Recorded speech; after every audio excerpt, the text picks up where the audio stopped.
ஹல்லேலூயா. ஆமென் ஆமென். கர்த்தர் நல்லவர். நமக்கு கர்த்தர் இந்த மாதத்துல தந்த அந்த திறவுகோள் வார்த்தையை வைத்து நாம் இந்த வாரமும் தியானிக்க போகிறோம்.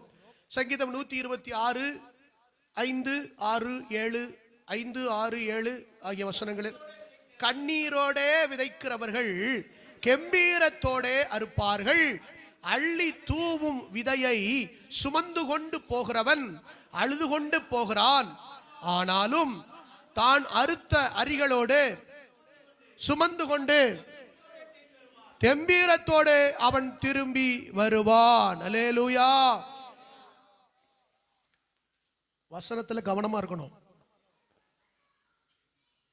சரி, சங்கீதம் 120 இந்த வசனத்தின் அடிப்படையில நாம் கடந்த வாரத்துல இந்த 2 வசனங்களில் இருந்து நான் 5 காரியங்களை கடந்த வாரங்கள்ல சொன்னேன். அவன் 5 தலைப்புகளை சொன்னேன். எத்தனை பேருக்கு ஞாபகம் இருக்கு? டைரி பார்க்காம 5 இருப்பா தலைப்பு ஞாபகம் இருக்குன்னு சொல்ற கை வைத்துங்க பார்க்கலாம். இந்த பக்கம் ஒருத்தருமே கை உயர்த்தல. ஏன் ஞாபகம் இல்லையா? அப்ப திரும்ப போன வாரம் பண்ண பிரசங்கத்தை திரும்ப பண்ணட்டுமா? இந்த வாரம்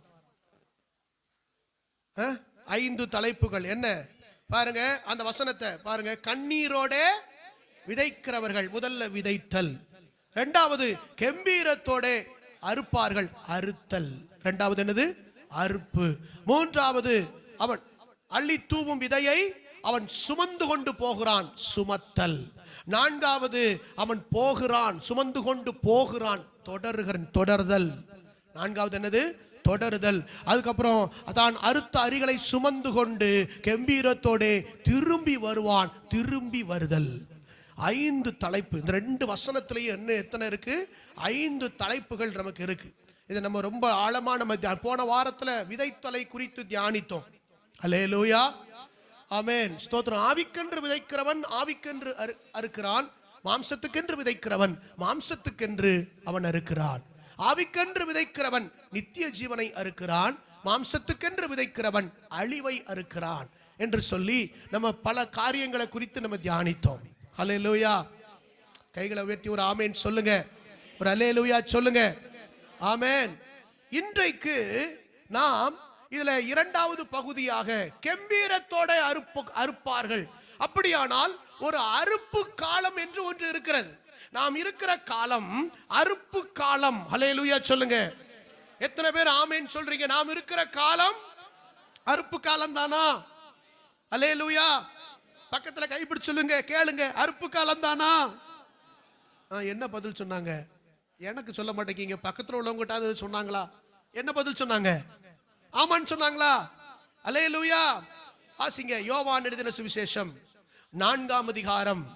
யோவான் எழுதின சுவிசேஷம் 4ஆம் அதிகாரம் 35ஆம் வசனம். அறுப்பு காலம் வருகிறதற்கு இன்னும் 4 மாதம் செல்லும் என்று நீங்கள் சொல்லுகிறது இல்லையா? இதோ வயல் நிலங்கள் இப்பொழுதே அறுப்புக்கு விளைந்திருக்கிறது என்று உங்கள் கண்களை ஏறெடுத்து பாருங்கள் என்று நான் உங்களுக்கு. அப்ப என்ன சொல்றாரு? இப்பவே அறுப்புக்கு எல்லாம் ரெடியா இருக்குன்னு நீங்கள் ஏறெடுத்து பாருங்கள், ஒரு தரிசனத்தோடு பாருங்கள். அல்லேலூயா சொல்லுங்க. ஏன்னா ஆண்டவர் இயேசு ரட்சகர் வந்தாச்சு. ஆமென். இப்ப கிருபையின் காலம், இது ஆவியானவருடைய காலம், இது அறுப்பு காலம். கைகளை உயர்த்தி ஒரு ஆமென் சொல்லுங்க. இப்பொழுதே அறுப்புக்கு விளைந்திருக்கிறது என்று நீங்கள் உங்கள் கண்களை ஏறெடுத்து பாருங்கள். அடுத்த வசனம். விதைக்கிறவனும் அறுக்கிறவனுமாகிய இருவரும் ஒருமித்து சந்தோஷப்படத்தக்கதாக அறுக்கிறவன் கூலியை வாங்கி நித்திய ஜீவனுக்காக பலனை சேர்த்துக் கொள்ளுகிறான். வசனம் எத்தனை பேருக்கு புரிஞ்சுது? அல்லேலூயா. முன்னால விதைக்கிறவன் விதைச்சிட்டு போயிட்டா அறுக்கல. ஆனா இப்ப சொல்றாரு விதைக்கிறவனும் அறுக்கிறவனுமாகிய இருவரும் ஒருமித்து சந்தோஷப்படத்தக்கதாக அறுக்கிறவன் கூலியை வாங்கி நித்திய ஜீவனுக்காக பலனை. அப்ப அறுக்கிறவன், அப்போ ஒரு அறுப்பு காலம். இப்ப அறுக்க போகிறவன் யாருன்னு நம்ம பார்க்கணும். கைகளை உயர்த்தி ஒரு ஆமென் சொல்லுங்க. அந்த கெம்பீரத்தோடு அறுக்க போகிறவர்கள் யார் அப்படின்னா, அறுக்கிறவன்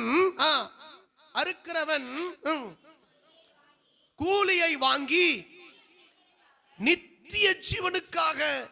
அப்ப அவன் அறுக்கிறவன், அவனுக்கு ஒரு கூலி. இந்த அறுவடை காலத்துல யார் அறுக்கிறானோ அவனுக்கு என்ன இருக்கு? ஒரு கூலி இருக்கு.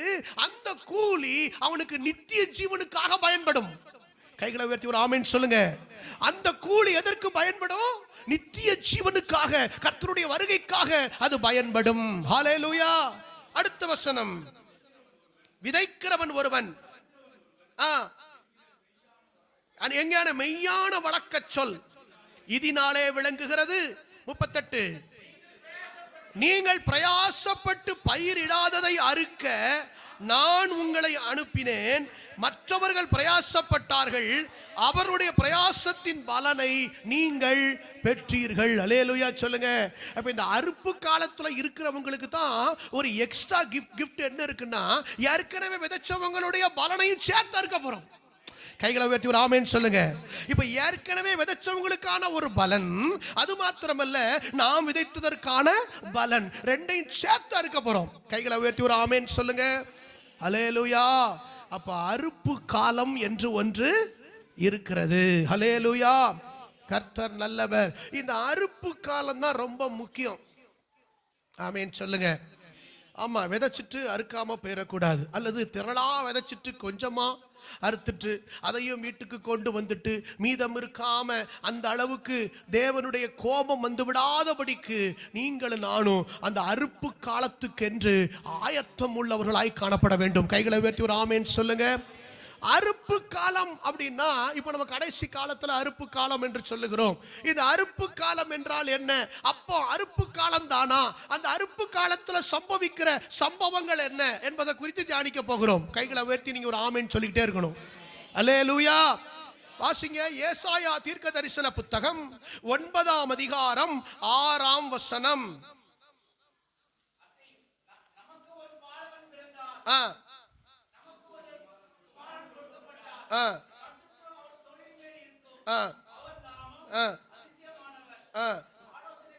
ஒன்பதாம் அதிகாரத்துல பாருங்க, அறுப்பிலே மகிழுகிறது போல இருக்கா? எத்தனாம் வசனம்? 3ஆம் வசனம். 9ஆம் அதிகாரம் 3ஆம் வசனம். திரளாக்கி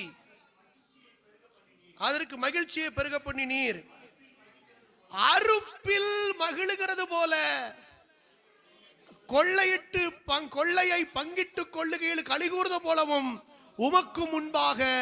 அப்போ அறுப்பு என்பதுதான் ஒரு மிகப்பெரிய மகிழ்ச்சி. இப்ப அங்க அறுக்கிறவர்கள் எப்படி திரும்பி வந்தாங்க? கெம்பீரத்தோடு. அல்லேலூயா. சந்தோஷத்தோடு அவர்கள் திரும்பி வந்தார்கள். இங்கே சொல்லுகிறது அறுப்பு காலம் தான் மிகவும் மகிழ்ச்சியான ஒரு காலம். கைகளை உயர்த்தி ஒரு ஆமென் சொல்லுங்க. அல்லேலூயா. கர்த்தர் உங்களுக்கும் எனக்கும் ஒரு அறுப்பு காலத்தை வைத்திருக்கிறார். ஹல்லேலூயா. ஆமென். ஹல்லேலூயா. நாம் விதைக்கிற விதைகளுக்கெல்லாம் ஒரு நல்ல அறுவடையை, கம்பீரமாய் அறுக்கிற ஒரு அறுவடையை கர்த்தர் உங்களுக்கு எனக்கும் வைத்திருக்கிறார். ஹல்லேலூயா. கர்த்தர் நல்லவர். ஆமென். ஸ்தோத்திரம். அப்போ நம்ம சில நேரங்கள்ல இந்த அறுவடைக்கு என்ன செய்ய வேண்டி இருக்குது? காத்திருக்க வேண்டி இருக்கிறது. அறுவடைக்கு என்ன செய்ய வேண்டி இருக்கிறது? காத்திருக்க வேண்டி இருக்கிறது. அப்படி காத்திருக்கிறவர்கள், இந்த அறுவடைக்கு காத்திருக்கிறவர்களுக்கு நல்ல பலனை கர்த்தர் தருகிறார். ஈசாக்கு விதை விதைத்தான். அந்த தேசத்துல, அந்த வருஷத்துல அவன் 100 மடங்கு பலன் அடைந்தான். கைகளை உயர்த்தி ஒரு ஆமென் சொல்லுங்க. அல்லேலூயா. ஆமென். அவன் ஐஸ்வர்யவான் ஆகி வர வர விருத்தி அடைந்து அந்த தேசத்துல மகா பெரியவனானான். அப்போ விதைக்கிற விதைக்கு 100க்கு 100% பலனை தேவன் தர விரும்புகிறார். இந்த கடைசி காலம், கிருபையின் காலம், அபிஷேகத்தின் காலம். கர்த்தர் சொல்லுகிறார் இது ஒரு அறுவடை காலமும் கூட. கைகளை உயர்த்தி ஒரு ஆமென் சொல்லுங்க. அல்லேலூயா. நீங்களும் நானும் கர்த்தர் எனக்கு தரணும்னு காத்திருக்கிறோம். அப்படிதானே? அல்லேலூயா. அல்லேலூயா. கர்த்தர் நல்ல. சில வசனங்களை நான் வேகமாய் சொல்லி கடந்து போகிறேன். கர்த்தர் நல்லவர்.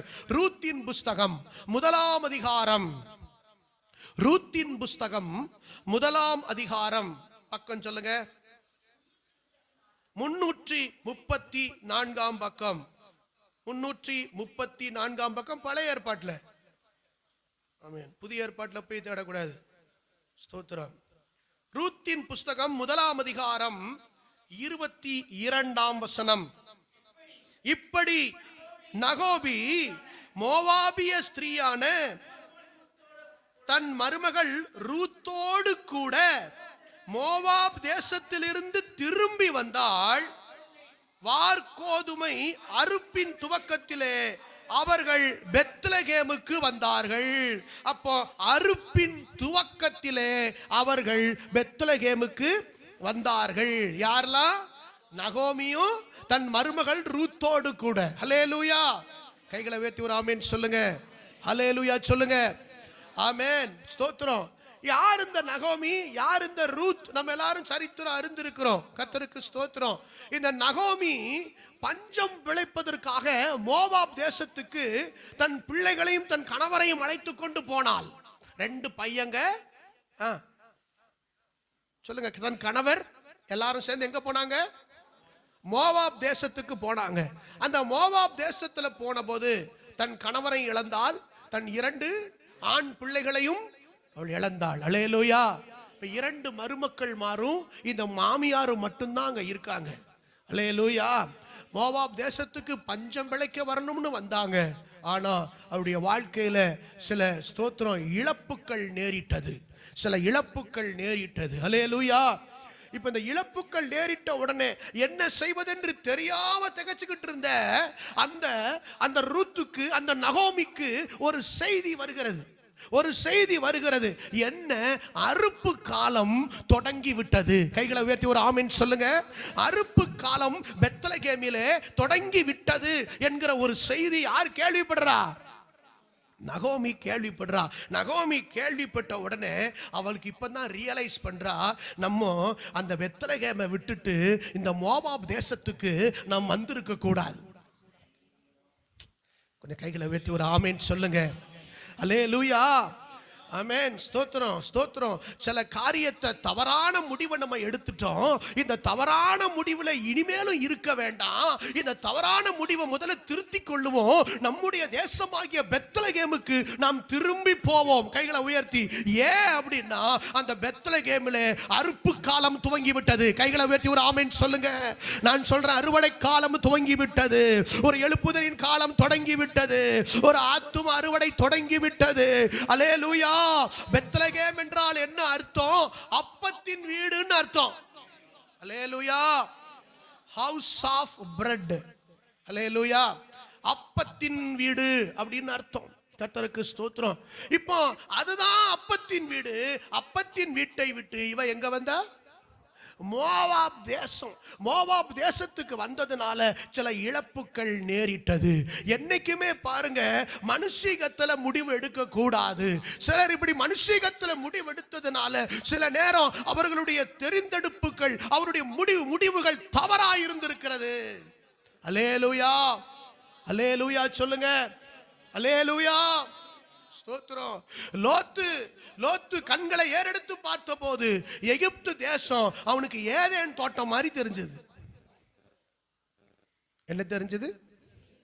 எகிப்து தேசம், சோதம் கொமோரா பட்டணம் எகிப்து தேசத்தை போல. ஆமென். சோதம் அந்த பட்டணம் எப்படி தெரிஞ்சது? ஏதேன் தோட்டம் மாதிரி தெரிஞ்சுதான். சில நேரம் அப்படித்தான் நம்ம கண்ணு நம்மளை ஏமாத்தும். பக்கத்துல கைப்பிடிச்சு சொல்லுங்க. நம்ம பார்வை நம்மளை ஏமாத்தும். பார்க்கிறத வச்சு முடிவு பண்ணக்கூடாது. கையை விட்டுட்டீங்க பார்த்தீங்களா? நீங்க 3 வார்த்தை சொல்ல சொன்னேன். நம்ம கண்ணு நம்மளை ஏமாத்தும், நம்ம பார்வை நம்மளை ஏமாத்தும். அல்லேலூயா. பார்க்கிறத வச்சு முடிவு எடுக்க கூடாது. பார்த்த உடனே தானே சட்டுன்னு முடிவு எடுத்துடுறோம். சில காரியங்கள்ல ஒரு நபரை பார்த்த உடனே ஒரு முடிவு எடுத்துடுறோம். ஒரு இடத்தை பார்த்த உடனே ஒரு முடிவு எடுத்துடுறோம். ஒரு வீட்டை பார்த்த உடனே ஒரு முடிவு எடுத்துடுறோம். இவங்க இப்படித்தான், இவங்க இப்படித்தான் அப்படின்னு நம்ம மைண்ட்ல சில ஜட்ஜ்மெண்ட் ஓடுது. சில காரியங்கள் ஓடுகிறது. அல்லேலூயா சொல்லுங்க. அந்த பட்டணத்தை பார்த்த உடனே அவனுக்கு இதுதான் நமக்கு சரியான இடம் அப்படின்னு தோணுச்சு. இது பார்க்கும் போதே இவன் என்ன இப்படி இருக்கிறதுனால இவனுக்கு தப்பா இருக்கிற இடம் கூட சரியா தோணுது.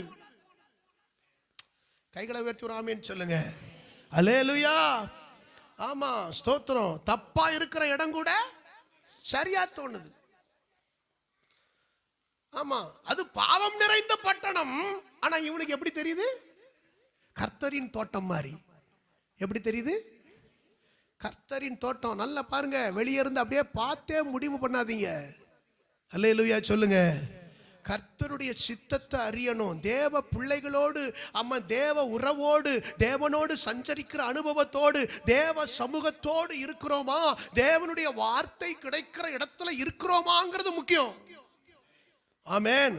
ஆபிரகாம் கூடவே லோத்து இருந்திருந்தா ஒரு விசுவாச வாழ்க்கையிலேயே வாழ்ந்திருக்க முடியும்.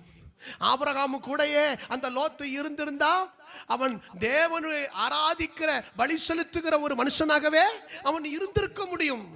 ஆனால் அவன் இப்ப என்ன பண்றான்? பார்த்து முடிவெடுக்கிறான். அல்லேலூயா சொல்லுங்க. ஆமென். ஸ்தோத்திரம். சிலர் தவறான டிசிஷன், தவறான முடிவுகளை அவர்கள் எடுத்து விடுகிறார்கள். அல்லேலூயா. கர்த்தர் நல்லவர். இப்ப பெத்லகேமை விட்டுட்டு நகோமி எங்க வந்துட்டா? மோவாபுக்கு வந்துட்டா. இப்ப நிறைய நஷ்டம், நிறைய நஷ்டம். ஹல்லேலூயா. பெத்லகேமை, எருசலேமை நம்ம விட்டுவிடவே கூடாது. ஹல்லேலூயா. ஆண்டவர் சில நேரத்துல பாருங்க, சிலரை வந்து பாருங்க, இவ பஞ்சம் பிழைக்க எங்க போனா? மோவாப் தேசத்துக்கு போனா. ஆனா இதே ஒரு பஞ்ச காலம் ஈசாக்கு காலத்துல வருது. ஆனா கர்த்தர் அப்ப பாருங்க சொல்றாரு ஈசாக்க பார்த்து, நீ எகிப்துக்கு போகாத. ஆதியாகமம் 26:1, ஆதியாகமம் 26:1-2 ஆகிய வசனங்களை வேகமா எடுத்து வாசிங்க, டைம் இல்ல. ஆபிரகாமின் நாட்களில் உண்டான பஞ்சத்தை அல்லாமல் பின்னும் ஒரு பஞ்சம் தேசத்தில் உண்டாயிற்று. அப்பொழுது ஈசாக்கு பெலிஸ்தியருக்கு ராஜாவாகிய அபிமெலேக்கினிடத்தில் கேராருக்கு போனான். நீ எகிப்துக்கு போகாமல் நான் உனக்கு சொல்லும் தேசத்தில், ஆண்டவர் அழகா சொல்றாரு. இப்ப எகிப்துல தான் இங்க பஞ்சம். இப்ப தானியம் எங்க கிடைக்கும்? எகிப்துல தான் இருக்கு. எகிப்தை பார்த்தாதான் செழிப்பா இருக்கு. அல்லேலூயா. எகிப்தை பார்த்தாதான் செழிப்பா இருக்கு. இப்ப அங்க போனா பிழைச்சுக்கிடலாம் அப்படின்னு சொல்லி ஈசாக்கு நினைக்கும் போது கர்த்தர் சொல்றாரு, நீ எகிப்துக்கு போகாத, நான் சொல்லும் தேசத்திலேயே குடியிரு. கைகளை உயர்த்தி ஒரு ஆமென் சொல்லுங்க. அல்லேலூயா சொல்லுங்க. கர்த்தர் உங்களை எங்க இருக்க சொல்றாரோ அந்த இடத்துல நீங்க இருக்கணும். எங்க போக கூடாதுன்னு சொல்றாரு பாருங்க. நீங்க எங்க சில இடத்துக்கு போக கூடாதுன்னே சொல்றாரு. அல்லேலூயா சொல்லுங்க. இங்க கஷ்டமா இருக்கு, அங்க போய் பிழைச்சுக்கிடலாம், அங்க பார்த்தா நல்ல பிழைப்பு இருக்கு, அங்க போனா நல்ல வாய்ப்பு இருக்கு, அங்க போனா தான் நமக்கு எல்லாம் நல்லா இருக்கிற மாதிரி தெரியுது அப்படின்னு சொல்லி நீ முடிவு பண்ணிராத. இங்க பஞ்சமா இருக்கலாம், ஆனா நீ இந்த தேசத்திலேயே குடியிரு. கர்த்தர் அழகா சொல்றாரு பாருங்க. ஆனா நகோமி இதை கேட்டாளா? கேட்கல. அவளா போயிட்டா. அப்படித்தானே? அவளா மோவாப் தேசத்துக்கு போயிட்டா. அல்லேலூயா. அப்போ நம்முடைய வாழ்க்கையில என்னைக்கும் ஆமென் ஸ்தோத்திரம், நம்ம தவறான முடிவுகளை எடுத்து விடக்கூடாது. கைகளை உயர்த்தி ஒரு ஆமென் சொல்லுங்க. தவறான முடிவுகளை எடுத்து தவறான இடத்துக்கு நீங்க போகிற போது சில நேரங்கள்ல சில இழப்புகள், சில நஷ்டங்கள் வருகிறது. இப்போ எல்லாத்தையும் இழந்து போய் என் வாழ்க்கைக்கே இனிமே ஜீவனத்துக்கே வழி இல்லையே, எல்லாம் இழந்துட்டனே, என்ன செய்யறது அப்படின்னு சொல்லி அவ விழித்து கொண்டு இருக்கும் போது, முழிச்சுக்கிட்டு இருக்கும் போது அங்க கேள்விப்படுறா, பெத்லகேமில அறுப்பு காலம் துவங்கி விட்டது. கைகளை உயர்த்தி ஒரு ஆமென் சொல்லுங்க. ஆமென். அல்லேலூயா. அப்ப இவளுக்கு புத்தி வருது, நம்ம எருசலேமை விட்டு வந்தது தப்பு, நம்ம பெத்லகேமை விட்டு வந்தது தப்பு. அல்லேலூயா. நம்ம தேவ சமூகத்தை விட்டு வந்தது தப்பு, தேவனுடைய வார்த்தை கிடைக்கிற இடத்தை விட்டு போனது தப்பு, தேவ மனிதர்களோடு ஐக்கியமா இருப்பதை விட்டு நம்ம விலகி வந்தது தப்பு. மோவாப் தேசத்துல போனா அங்க எந்த பாஸ்டர் இருப்பாரு? மோவாப் தேசத்துல போனா அங்க எந்த ஆவிக்குரிய சபை இருக்கும்? மோவாப் தேசத்துல போனா எந்த ஆவிக்குரிய ஐக்கியம் கிடைக்கும்? கிடைக்காது. அல்லேலூயா. அப்ப ஆண்டவர் சொல்றாரு, இப்பதான் அவளுக்கு ரியலைஸ் பண்றா. ஆமென். என்ன பஞ்சமா இருந்தாலும் நம்ம பெத்லகேம்ல தான் இருந்திருக்கணும். அல்லேலூயா. என்ன தரித்திரம் இருந்தாலும், என்ன வறுமை இருந்தாலும், என்ன போராட்டம் இருந்தாலும், என்ன பிரச்சனை இருந்தாலும், நான் பெத்லகேமை விட்டு வரக்கூடாது, என் தேவ சமூகத்தை விட்டு வரக்கூடாது. அல்லேலூயா. உடனே முடிவெடுக்கிறா, வா பெத்லகேமுக்கு போவோம். அல்லேலூயா சொல்லுங்க, அல்லேலூயா சொல்லுங்க. ஆமென். இன்னைக்கு கர்த்தர் நிறைய பேரை திரும்ப கூப்பிடுகிறார். அல்லேலூயா. நீ மோவாபுக்கு போயிராத, நீ மோவாபுக்கு போயிராத. அல்லேலூயா. நீ இருக்க வேண்டிய இடம் பெத்லகேம் தான், நீ இருக்க வேண்டிய இடம் எருசலேம் தான். அதை விட்டு நீ போய் விடாதே. அல்லேலூயா. அங்க பாருங்க, இவ கேட்காம போனா. இங்க போகணும்னு நினைச்ச உடனே ஈசாக்க பார்த்து சொன்னார், போகாத, இங்கே குடியிரு. கேரார்லயே குடியிரு அப்படின்னு சொன்னாரு. அப்போ ஆனா ஒரே ஒருத்தருக்கு மட்டும் பஞ்ச காலம் இருக்கு. ஆனா ஒரு 7 வருஷம் மட்டும் நீ போயிட்டு திரும்ப வந்துரு. 2 ராஜாக்கள், எஸ், சுனேமியா 8ஆம் அதிகாரம் 1ஆம் வசனம். 2 ராஜாக்கள் 8ஆம் அதிகாரம் 1ஆம் வசனம்.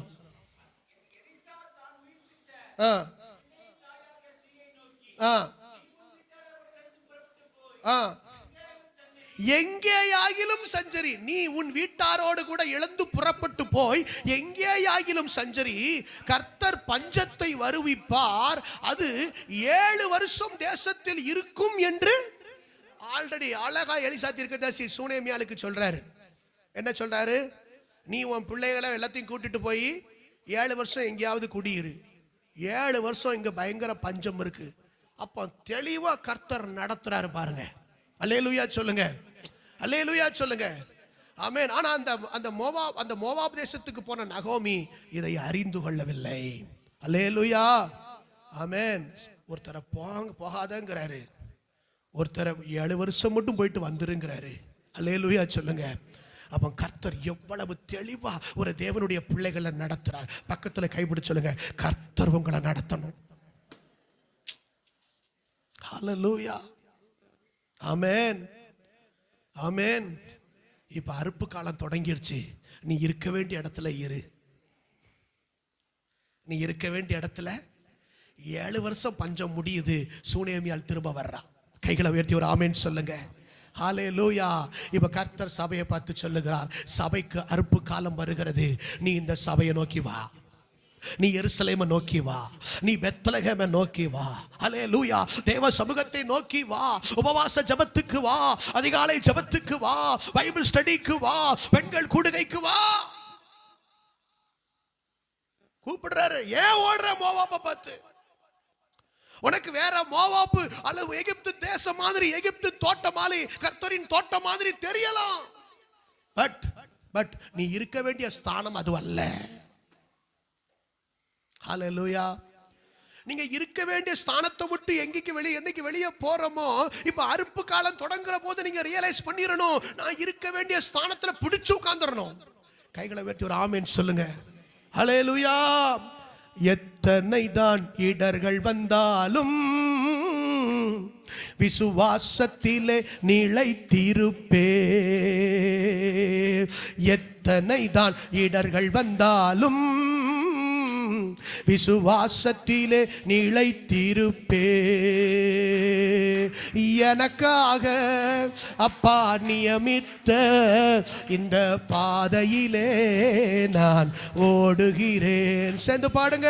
எனக்காக அப்பா நியமித்த இந்த பாதையிலே நான் ஓடுகிறேன்.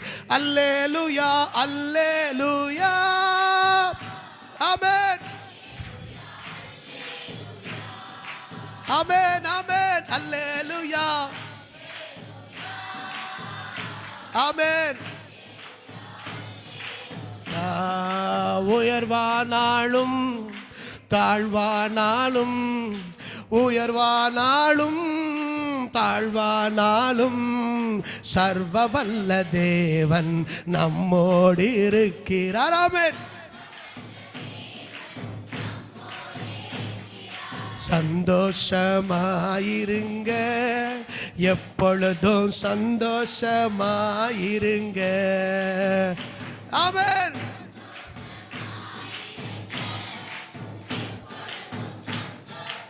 சந்தோஷமாயிருங்க, என்னதான் நேர்ந்தாலும் சோர்ந்து போகாதீங்க. பக்கத்துல கைப்பிடி சொல்றீங்களா? சோர்ந்து போகாதீங்க, சோர்ந்து போகாதீங்க. நம்மை அழைத்த தேவன் கைவிட மாட்டார், சந்தோஷமாயிருங்க. ஏய் சந்தோஷமா? ஆமென். அழைத்த, ஆமென், சந்தோஷமாயிருங்க, சந்தோஷமாயிருங்க. ஆமென், ஆமென், ஆமென்.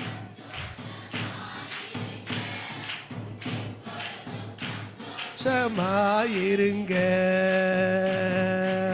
ஹல்லேலூயா. பஞ்சமே ஆனாலும் பெத்லகேம்ல தான் இருக்கணும். எருசலேமை விட்டு நினைச்சிட கூடாது, போகவே கூடாது. ஆண்டவர்கிட்ட கேட்கணும். ஹல்லேலூயா. ஆமென். கர்த்தருக்கு ஸ்தோத்திரம். பாருங்க பாருங்க, ஒருத்தன் போனான் பாருங்க, மாட்டிக்கிட்டான். ஒருத்தன் போனவன் மாட்டிக்கிட்டான். லூக்கா எழுதின சுவிசேஷம் 10ஆம் அதிகாரம், லூக்கா எழுதின சுவிசேஷம் 10ஆம் அதிகாரம் 30ஆம் வசனம்.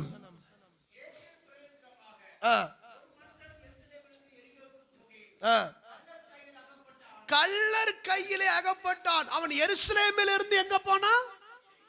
நான் சொன்ன எருசலேமை விட்டு என்ன செய்யக்கூடாது, போக கூடாது. அவன் எருசலேமை விட்டு சாபத்தின் இடமாகிய எரிகோவுக்கு போனான். அல்லேலூயா. எரிகோவுக்கு போகையில் எங்க அகப்பட்டான்? கள்ளம்னா யாரு? நீ சொல்லுங்க. கள்ளம்னா அவன் தான். அல்லேலூயா. ஆமென். ஸ்தோத்திரம். அவனை பத்தி அப்படித்தானே சொல்லியிருக்கு. அல்லேலூயா. திருடன் திருடவும் கொல்லவும் அழிக்கவும் வருகிறானே அன்றி வேறு ஒன்றுக்கும். எடுத்த உடனே திருடன், அவன் தான் கள்ளன். அல்லேலூயா. திருடன் திருடவும் கொல்லவும் அழிக்கவும் வருகிறானே அன்றி வேறு ஒன்றுக்கும் வரான். நானோ ஜீவன் உண்டாயிருக்கவும் அது பரிபூரணப்படவும் வந்தேன், இயேசு சொன்னார். அல்லேலூயா. இங்க கள்ளர் கைகளில் அவன் அகப்பட்டான். என்னைக்கு எருசலேம்ல இருக்கிறது தான் அவனுக்கு சேஃப்டி. எருசலேமை விட்டுட்டு அவன் எரிகோவை பார்த்து போகணும்னு நினைச்சான் பாருங்க, இப்ப மாட்டிட்டான். யார்கிட்ட மாட்டிட்டான்? கள்ளர் கைகளை, பிசாசின் கைகளிலே மாட்டிட்டான். அவன் என்ன பண்ணான்? அவன் வஸ்திரம் என்பது ரட்சிப்பு. முதல்ல கர்த்தரை விட்டு பின்வாங்க வச்சிருவான். வஸ்திரத்தை தான் முதல்ல உரிவான். திருடனுக்கு அவன்கிட்ட இருக்கிற பணம் தானே முக்கியம். திருட ஒருத்த திருட வர்றா, நம்மகிட்ட வந்த உடனே திருட நம்மகிட்ட வந்து ட்ரெஸ்ஸை காட்டுன்னு சொல்லுவானா? என்ன இருக்கான்னு கேட்பான். உன் வீட்டில் எங்க பணம் வச்சிருக்க சொல்லு, உன் வீட்டில் எங்க தங்கம் வச்சிருக்க சொல்லு, அதைத்தானே கேட்பான். ஆனா இந்த கள்ள முதல்ல வஸ்திரங்களை உரிகிறான். முதல்ல வஸ்திரம், ரட்சிப்பின் வஸ்திரம். முதல்ல விசுவாச வாழ்க்கை விட்டு விலக வைக்கணும். அல்லேலூயா. வஸ்திரங்களை உரிந்து கொள்ளுகிறான். அல்லேலூயா சொல்லுங்க. என்னைக்கு எருசலேமை விட்டுட்டு வெளியே போனா ரட்சிப்புக்கு உத்தரவாதம் இல்ல, ரட்சிப்புக்கு உத்தரவாதம் இல்லை. இப்படி சொல்றேன், ஞாயிற்றுக்கிழமை ஆராதனையை விட்டுட்டு போனா ரட்சிப்புக்கு உத்தரவாதம் இல்லை. அல்லேலூயா.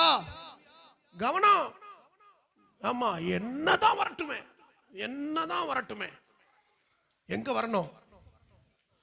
எங்க வரணும்? சபைக்கு வரணும், எருசலேமுக்கு வரணும்.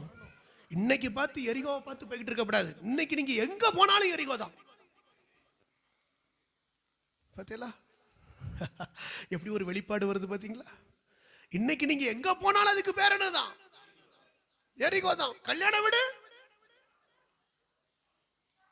சடங்கு வீடு, சொல்லுங்க பார்க்கலாம், சொல்லுங்க பார்க்கலாம். அப்பவே வந்துட்டான். இன்னைக்கு சர்ச்சுக்கு போகாம நம்ம ஆள் வந்துட்டான். அவனை கள்ளர் கையில முதல்ல பிடிச்சுடா. முதல்ல வஸ்திரங்களை உரிந்து கொண்டு, ரெண்டாவது அவனை காயப்படுத்தி அவன் சுகபோகத்தை கெடுத்து விடுவான், அவன் சமாதானத்தை கெடுத்து விடுவான், அவனுக்கு வேதனைகளை உண்டாக்கி விடுவான், காயப்படுத்தி. அதுக்கப்புறம் குற்று உயிரா சாவவும் விட மாட்டான். அப்படியே போட்டு போட்டு போயிடும். அப்ப கடையை நம்மளை எல்லாவற்றையும் அவன் இழக்க வைத்து அவன் போட்டுட்டு போறதான் வேலை. அல்லேலூயா சொல்லுங்க. எருசலேமை விட்டு எங்க போக கூடாது, வேற எங்கேயும் போகவே கூடாது. கைகளை உயர்த்தி ஒரு ஆமீன் சொல்லுங்க. தேவ சமூகத்தை விட்டுட்டு எங்க என்ன செய்யக்கூடாது, போகவே கூடாது. கைகளை உயர்த்தி ஒரு ஆமீன் சொல்லுங்க. முழு குடும்பத்தோட சர்ச்சுக்கு வரணும். அல்லேலூயா சொல்லுங்க. ஆமா, இன்னைக்கு முழு குடும்பத்தோட நிறைய பேர் வரல. முழு குடும்பத்தோட சர்ச்சுக்கு வரணும். உங்க குடும்பத்தை நீங்க எரிகோக்கு போக விட்டுட்டு நீங்க எருசலேம்ல தப்பலாம்னு வந்திருக்கீங்களா?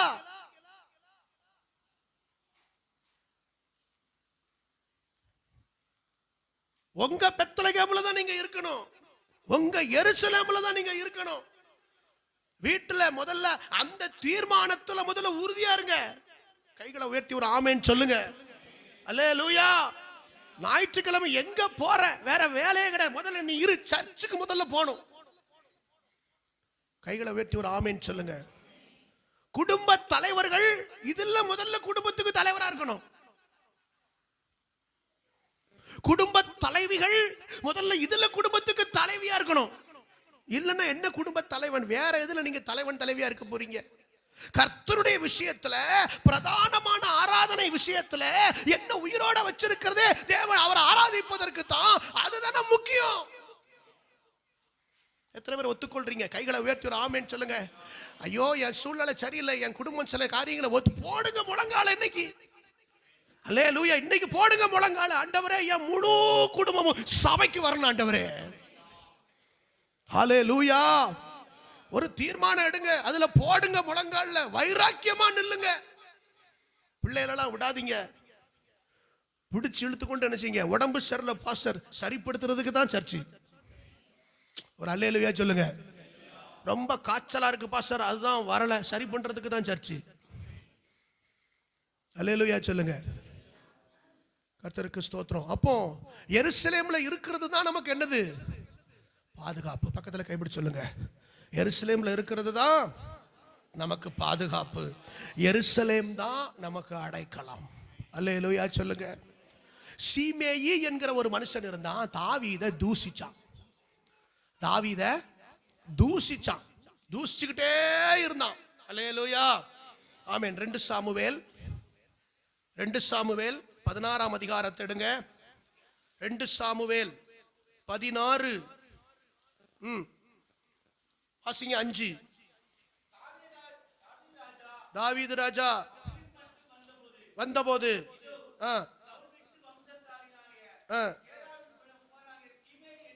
சீமேயு என்னும் பேருள்ள ஒருவன்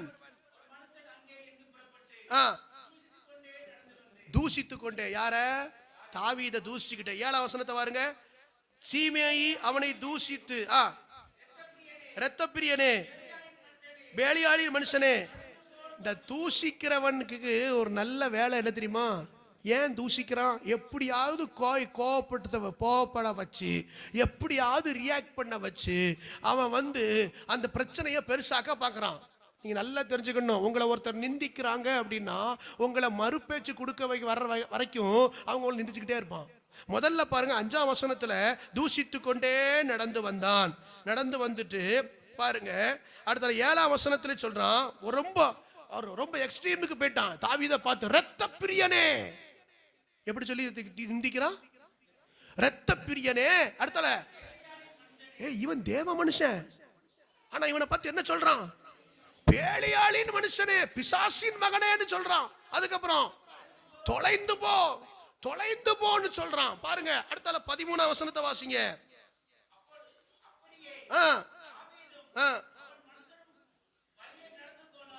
சீமேயும் மலையின் பக்கத்திலே அவனுக்கு எதிராக நடந்து வந்து தூஷித்து அவனுக்கு எதிராக கற்களை எறிந்து மண்ணை தூற்றிக்கொண்டே மண்ணள்ளி விட்டுருக்கான். யார் மேல? தாவீது மேல. அல்லேலூயா. மண்ணள்ளி விட்டுருக்கான். உடனே எல்லாரும் கேட்டாங்க, இந்த சீமேயை நம்ம கொன்னுடலாமா? உடனே தாவீது சொல்றா, இல்ல, கர்த்தர் அவனை அனுமதிச்சிருக்கிறாரு, அவன் தூசிச்சுட்டு போட்டோம். ஆனா ஒண்ணே ஒண்ணு, அவனுடைய தாவீதினுடைய தளபதிகள் வந்து கேட்குறாங்க, அவனை கொன்னுருவோம். இல்லை, ஒரே ஒரு சான்ஸ் அவனுக்கு கொடுப்போம். அவனை எருசலேமில் போய் அவன் இருந்துக்கிட்டான்னா, அந்த எருசலேமை விட்டுட்டு மட்டும் அவன் வெளியே வராமல் இருந்துக்கிட்டான்னா அவனை ஒன்றுமே நம்ம செய்ய வேண்டாம் அப்படின்னு சொல்லி அவனுக்கு ஒரு அடைக்கலத்துக்கு ஒரு இடத்தை கொடுக்கிறார்கள். கைகளை உயர்த்தி ஒரு ஆமேன் சொல்லுங்க. அல்லேலூயா, ஆமென். 2 ராஜாக்கள் 2ஆம் அதிகாரம், 1 ராஜாக்கள் 2ஆம் அதிகாரம் 8ஆம் வசனம்.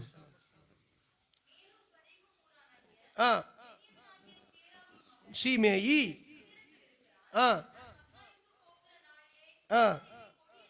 அவன் என்னை கொடிய தூஷணமாய் அவன் தூஷித்தான். ஆனாலும் அவன் யோர்தானிலே எனக்கு எதிர்கொண்டு வந்தபடியினால் நான் உன்னை பட்டயத்தாலே கொண்டு போடுவதில்லை என்று கர்த்தர் மேல் அவனுக்கு ஆணையிட்டு, அல்லேலூயா சொல்லுங்க. இவனை வந்து கொன்னுறணும்னு தான் நினைச்சோம். ஆனா நான் யோர்தான்ல அவன் எனக்கு எதிர்கொண்டு வந்ததுனால அந்த யோர்தான்ல வச்சு நான் அவனை கொல்ல விரும்பல. யோர்தான் காப்பாத்துது பார்த்தீங்களா? அல்லேலூயா சொல்லுங்க. அந்த யோர்தான்ல அவன் எதிர்கொண்டு வந்தான். ஒவ்வொருடைய வாழ்க்கையில யோர்தான் என்பது ரொம்ப முக்கியமான ஒரு இடம். கர்த்தருக்கு ஸ்தோத்திரம். அல்லேலூயா. அதுல அவன் எதிர்கொண்டு வந்ததுனால, இந்த யோர்தான்ல அவன் எனக்கு எதிர்த்து வந்ததுனால இப்போ இவனை ஸ்தோத்திரம் சொல்றாரு, இவனை கொல்ல மாட்டேன்னு சொல்லி கர்த்தர் பேரில் ஆணையிட்டு கொடுத்தான். அடுத்த வசனத்தை வாசிங்க. ஆகிலும் நீ புத்திமான், அவனுடைய நரைமேரை இரத்தத்துடன் பாதாளத்தில் இறங்க பண்ண நீ அவனுக்கு செய்ய வேண்டியதை. அல்லேலூயா. சாலமோனுக்கிட்ட தாவீது சொல்லிட்டு சேரான், நான் வந்து என்ன பண்ணினேன் அப்படின்னா சீமேயியை மட்டும் நான் கொல்லாமல் விட்டுட்டேன். ஏன்னா அவன் நான் யோர்தானை கிராஸ் பண்ணும்போது அவனும் எனக்கு எதிராக வந்தான். அந்த யோர்தானுக்கு அவன் வந்ததுனால நான் வந்து அவனை கர்த்தர் பேல கொல்ல மாட்டேன்னு சொல்லி கர்த்தர் பேல ஆணையிட்டு கொடுத்துருக்கிறேன். ஆமென், அல்லேலூயா. அதனால அவன் எருசலேம்ல இருக்கிற வரைக்கும் அந்த சீமேயியை என்ன செஞ்சிடாத, ஒன்னும் செஞ்சிடாத. அல்லேலூயா சொல்லுங்க.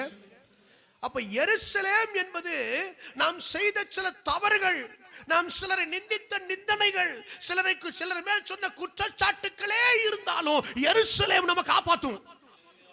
கைகளை வெட்டி ஒரு ஆமென் சொல்லுங்க. அல்லேலூயா. சீமேயிக்கே அந்த வாய்ப்பு இருந்துச்சு. அல்லேலூயா. ஆமா, இன்னைக்கு சிலர் நிந்திக்கலாம், சிலர் அவமானப்படுத்தலாம், சிலர் குற்றச்சாட்டு தூஷணங்களை சொல்லலாம், அப்படித்தானே? ஆமா, நம்ம மேல இல்லாத விஷயங்கள் எல்லாம் சொல்லலாம். சீமேயி மாதிரி இப்ப என்ன செஞ்சிருக்கோம்? ஒரு அல்லேலூயா சொல்லுங்க. ஹல்லேலூயா. ஆமா, கர்த்தருக்கு ஸ்தோத்திரம். அவன் எருசலேம்ல இருக்கிற வரைக்கும் சீமேயிக்கு ஒண்ணுமே இல்லை. ஆனா 36ஆம் வசனத்துக்கு அப்புறம் நீங்க வாசிச்சு பாத்தீங்கன்னா, 2ஆம் அதிகாரம் 36ஆம் வசனத்து, பின்பு ராஜா சீமேயை அழிப்பித்து, நீ எருசலேமிலே உனக்கு ஒரு வீட்டை கட்டி அங்கே இருந்து எங்கேயாவது வெளியே போகாமல்.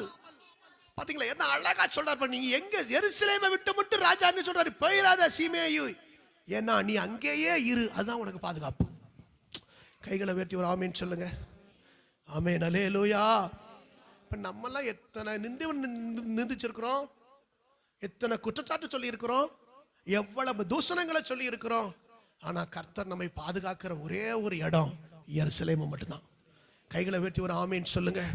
அழகா சொல்றாரு, எருசலேமை விட்டு நீ போகாம வேற எங்கேயாவது வெளியே போகாம நீ அங்கே தானே குடியிரு. அல்லேலூயா.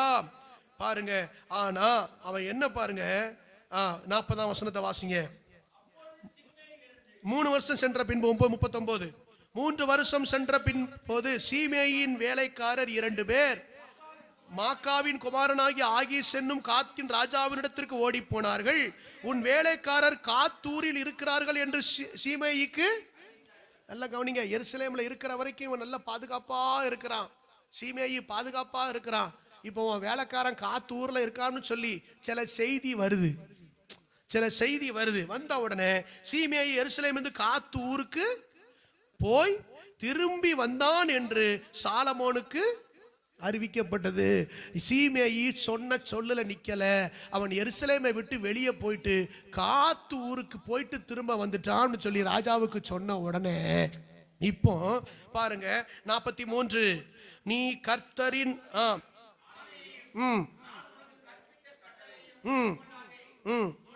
நீ கை கொள்ளாதே போனது என்ன? முந்தின வசனத்துல நீ புறப்பட்டு எங்கேயாவது போகிற நாளிலே, நீ எருசலேமை விட்டு போகிற நாளிலே சாகவே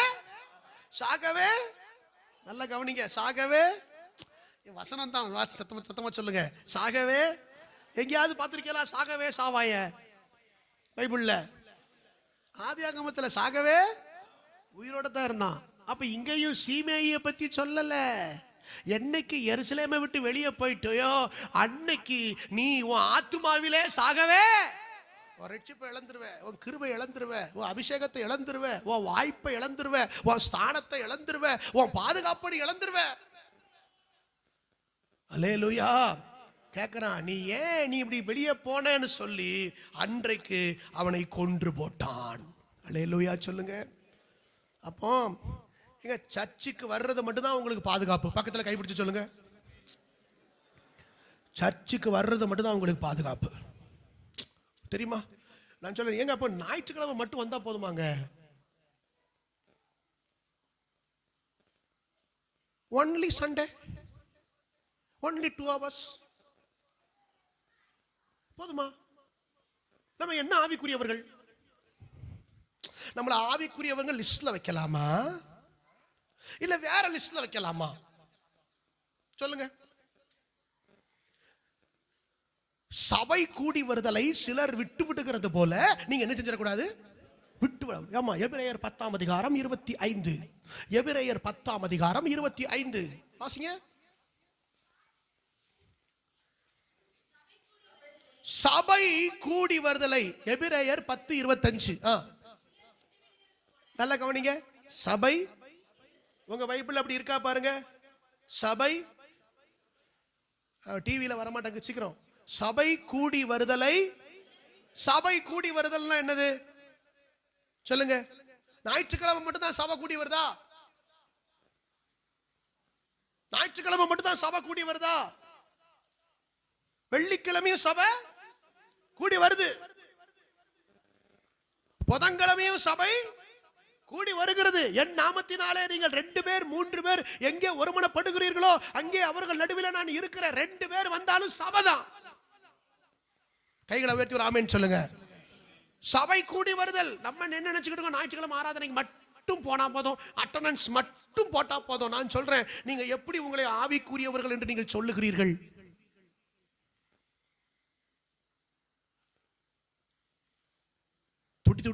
துடி துடிக்கணும். ஏன்னா எனக்கு எருசலேம் மட்டும்தான், எனக்கு தேவ சமூகம் மட்டும்தான், எனக்கு தேவ சபை மட்டும்தான் எனக்கு பாதுகாப்பு.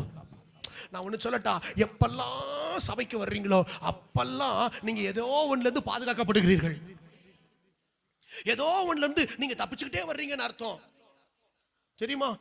உங்களுக்கு தெரியாம சில போராட்டங்கள் இருக்கும். இங்க சபைக்கு வந்துட்டு போவீங்க, அது என்னன்னு உங்களுக்கு தெரியாது. இந்த சபைக்கு வந்ததுல அந்த சாத்தான கர்த்தர் வீழ்த்திடுவாரு. தெரியுமா உங்களுக்கு? நான் சொல்றேன், சில பிரச்சனை போராட்டங்கள் இருக்கு எங்க வாழ்க்கையில, எங்க குடும்பத்துல டெய்லி புது புது பிரச்சனை. ஏன் நீங்க சபைக்கு வரக்கூடாது? சபைக்கு வந்து பாருங்க, பிரச்சனை மாறும்.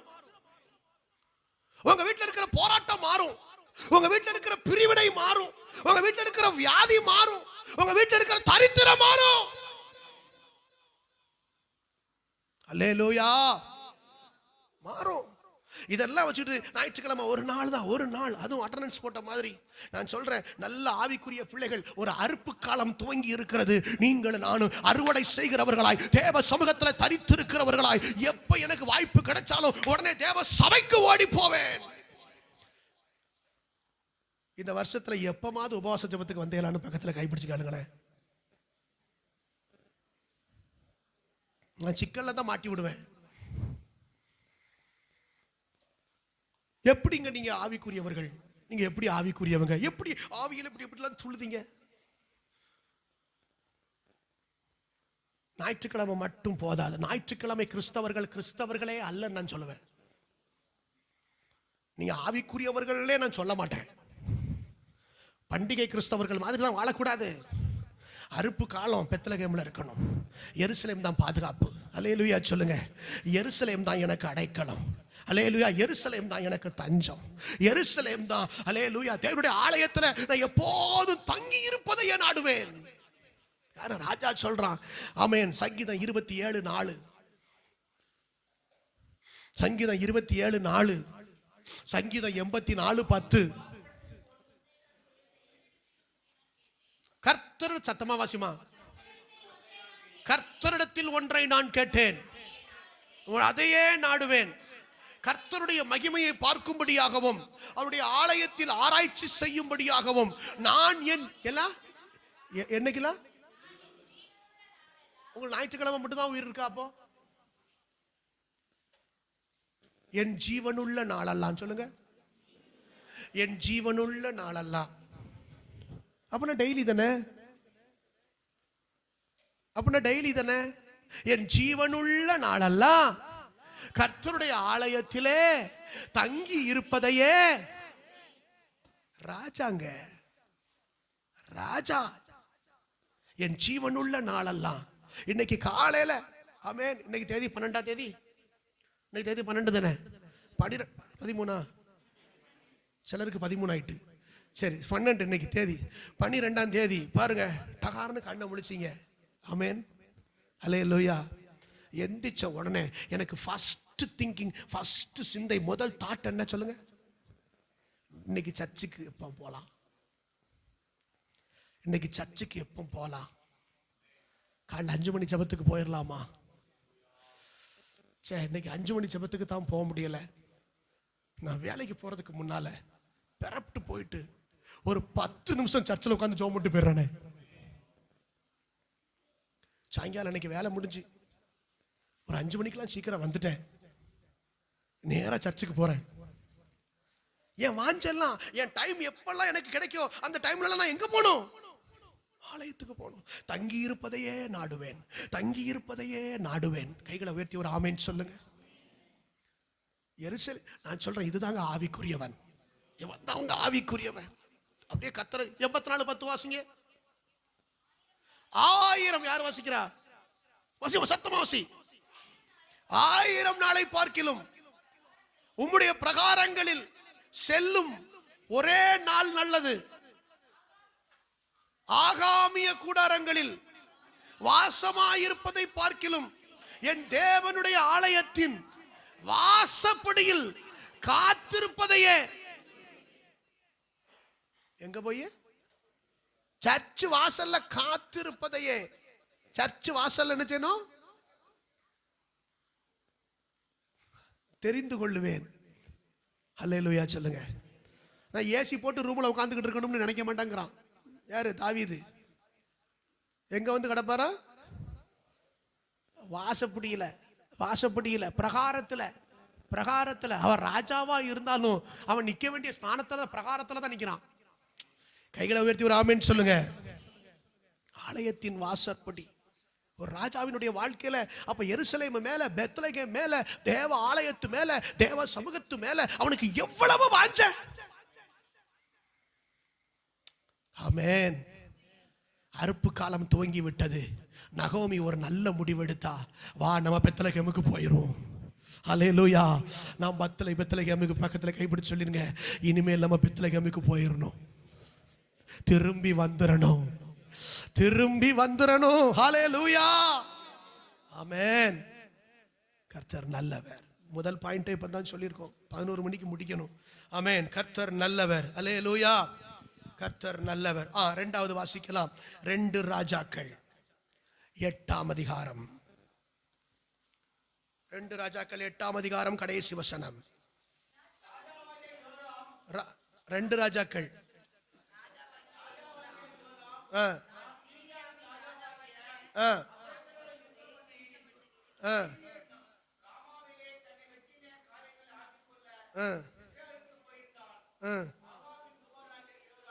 ஒன்னு ராஜாக்களா?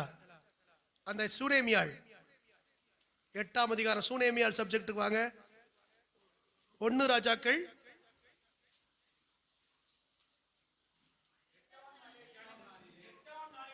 8 சிஸ்டர் சூனேமியால் எங்க? 2 ராஜாக்கள் 8 தானே? வாசிங்க.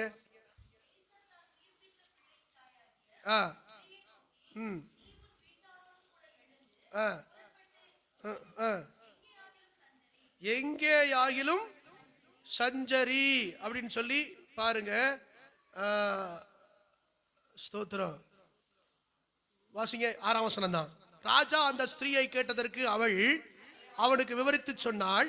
அப்பொழுது ராஜா அவளுக்கு ஒரு பிரதானியை நியமித்து அவளுக்கு உண்டானது எல்லாவற்றையும் அவள் தேசத்தை விட்டு போன நாள் முதல் இதுவரைக்கும் உண்டான அந்த வயலின் வருமானம், அதாவது அறுவடை வயலின் வருமானம் அனைத்தையும் அவளுக்கு கிடைக்கும்படி செய் என்றான். அல்லேலூயா. 8ஆம் அதிகாரம் 1ஆம் வசனத்துல பஞ்சம் முடிஞ்சு திரும்பி வாரா. திரும்பி வந்த உடனே அவளுக்கு அறுப்புக்கு உண்டான அந்த எல்லா வருமானத்தையும் எல்லா பலனையும் அங்கே திரும்ப கொடுக்கும்படி அவன் சொல்லுகிறான். அல்லேலூயா சொல்லுங்க. அல்லேலூயா. நல்ல கவனிங்க. இப்ப இந்த 8ஆம் அதிகாரத்துல ஒரு முக்கியமான ஒரு சம்பவம் ஒன்று நடக்குது. இவ அறுப்பு காலம் தொடங்கி இருக்கு. அறுப்பு கால தொடக்கத்துல இப்ப இதுவரைக்கும் அவ எங்க போய் இருந்தா?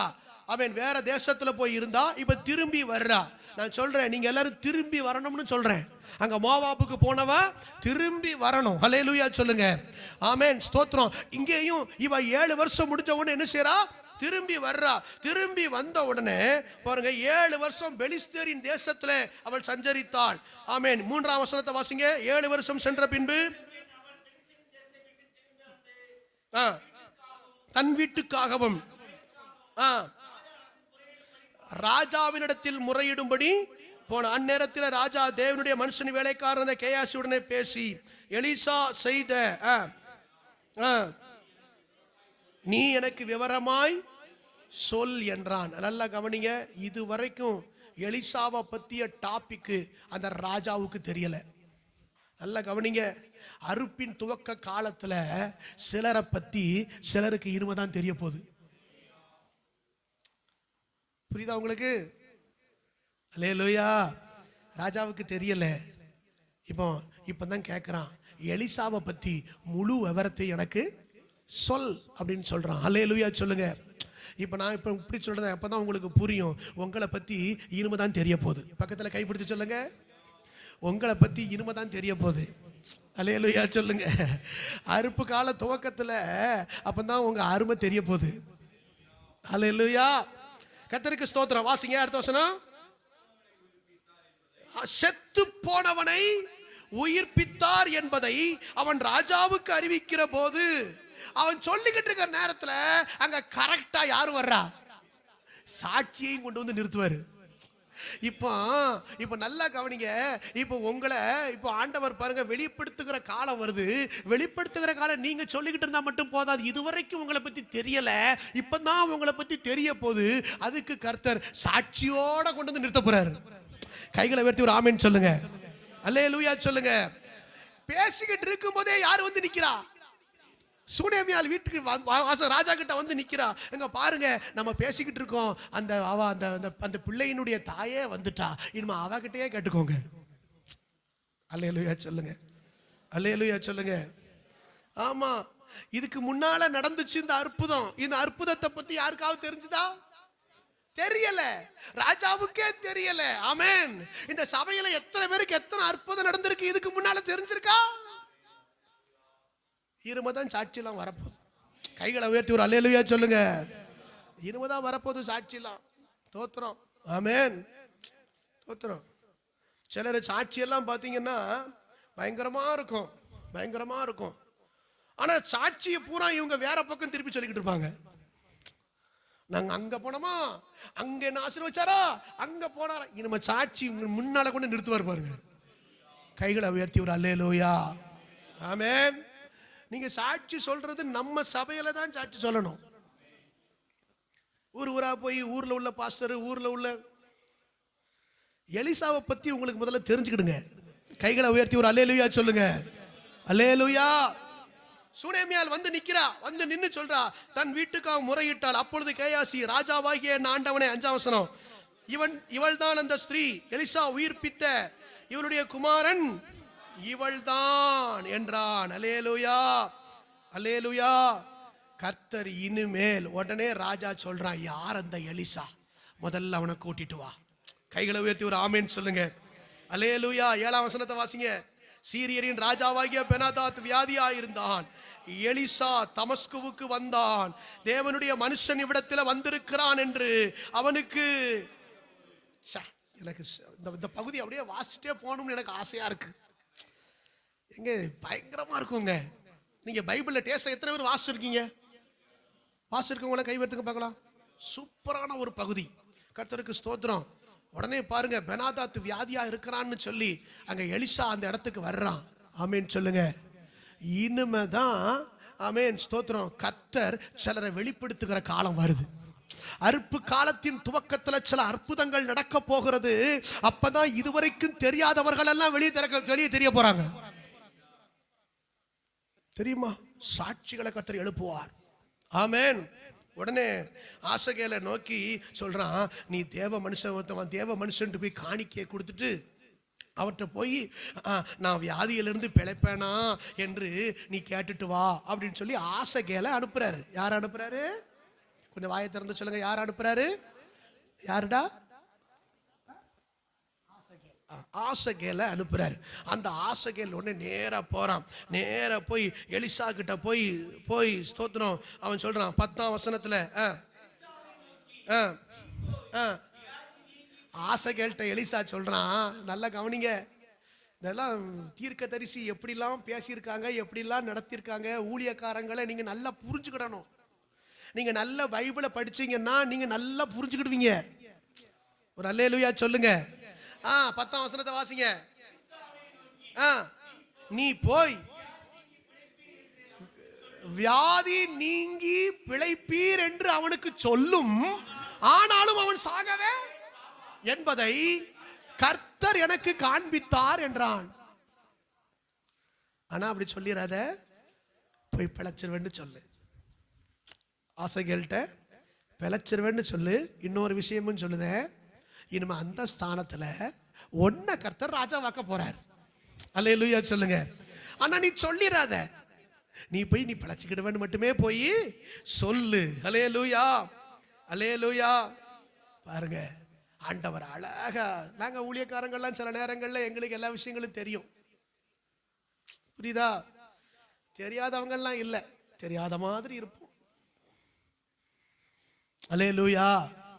கைகளை உயர்த்தி ஒரு ஆமேன் சொல்லுங்க. அல்லேலூயா. ஸ்தோத்திரம், ஸ்தோத்திரம். எங்களுக்கு நாங்க ஒண்ணு சில வெளிப்பாடுகள் எல்லாம் சொல்ல முடியாது. வெளிப்பாடு இல்லைன்னு நினைக்கப்படாது, வெளிப்பாட சொல்ல முடியாது.